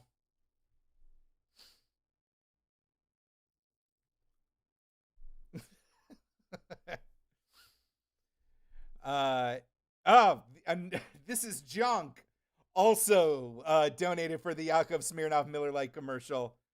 I'm gonna go ahead and skip it. You know what? No, I'm gonna get to. When I came to America, you can always find a party. In America, there is plenty of light beer, and you can always find a. He's gonna say the thing. I want to hear him say the thing again. But thank you once again for the donation. This is Junk. Party. In Russia, party always finds you. But Like beer from Miller. Everything you always wanted in a beer, and less. Hey! Okay. So the final cartoon for the night is Princess Gwennavir and the Jewel Riders. And ooh, sorry, I wasn't looking for that weird Rambo 3 frame where they talk about how they are for the Mujahideen. So Princess Gwennavir and the Jewel Riders has been a constant source for shenanigans, laughs, and bizarre 1990s girl animation what the fuck moments. Wild magic into It's Princess Gwennavir who introduced us to Lady Kale, who introduced us to the wild magic and the travel trees. Mirden, I'm still looking. I'm still looking for the right girly girl replacement for Princess Gwennavir. I know. But the noble team at Jewel Riders Archive actually broke down in this video, which, by the way, I had no idea this was the Jewel Riders archive team. But it basically boils down to the rights holders have not changed, but they recently signed a deal to distribute the cartoon on more streaming services. And so they had to crack down on free sources on YouTube. And so all of the episodes that Jewel Riders painstakingly archived, even going so far as to re-edit surviving episodes from Princess Starla to Princess Gwennavir, because the show was known by different names in different countries. They even were in contact with the original rights holder, and they helped them get some of the missing footage together. And it's just the way things work that most of the episodes they uploaded were taken down, and it's not looking likely that they'll come back. And several previous streams, if you check YouTube and try and find the VOD, they are completely blocked. And it's going to be, I don't know if I'll have the time to go back and re-edit or re-upload them. So Princess Gwennavir and the Jewel Riders is a no-go, but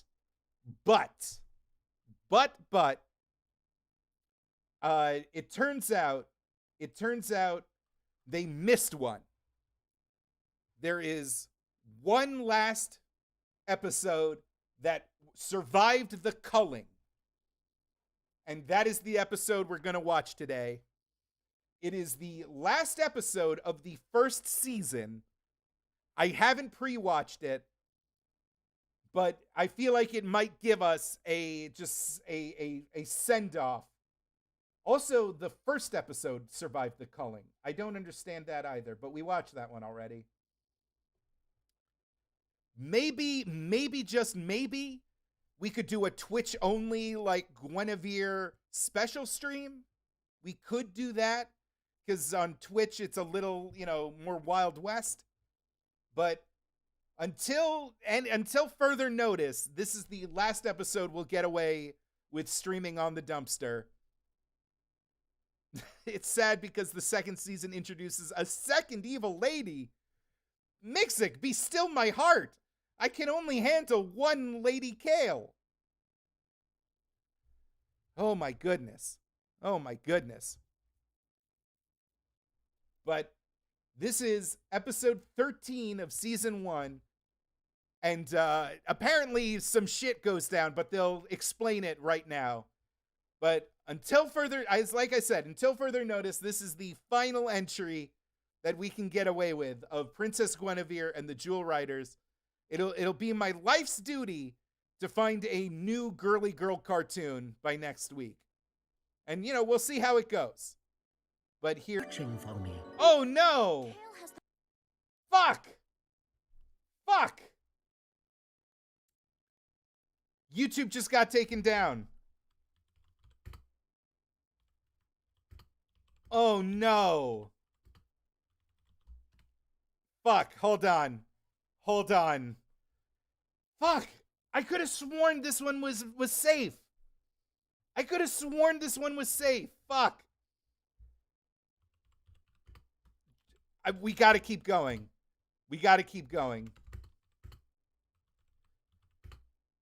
Hold on. I'm letting the YouTube people know.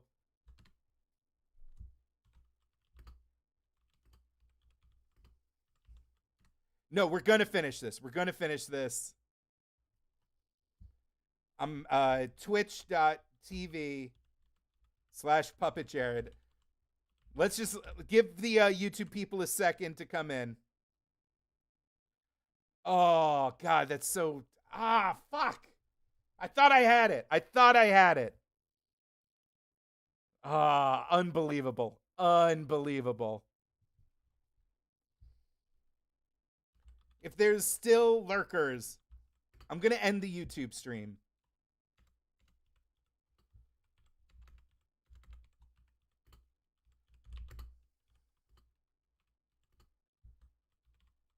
Hold on 1 second.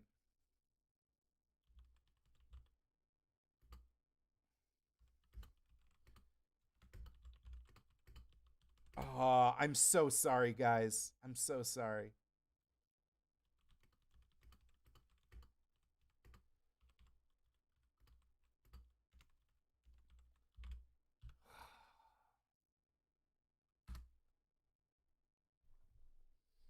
All right. All right.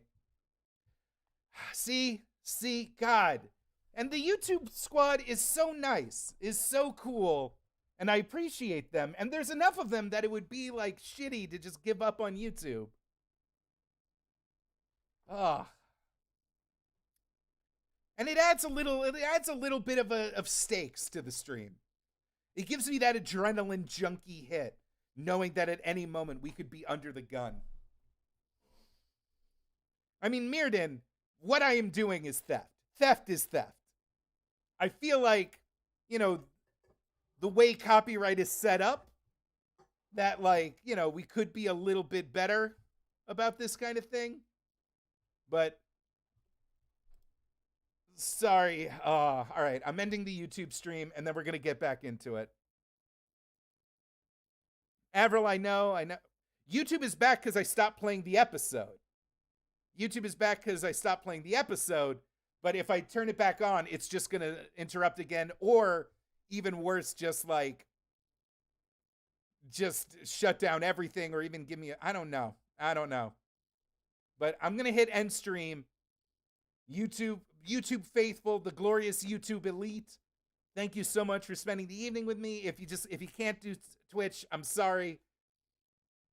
Not going to make a habit of this, but I'll see you next week, and I will find a girly cartoon that can survive the horrors of capitalism.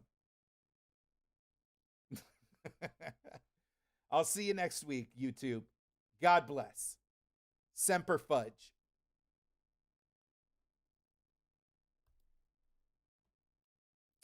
The Punky Brewster cartoon, I think, is fair game. I think it's actually fair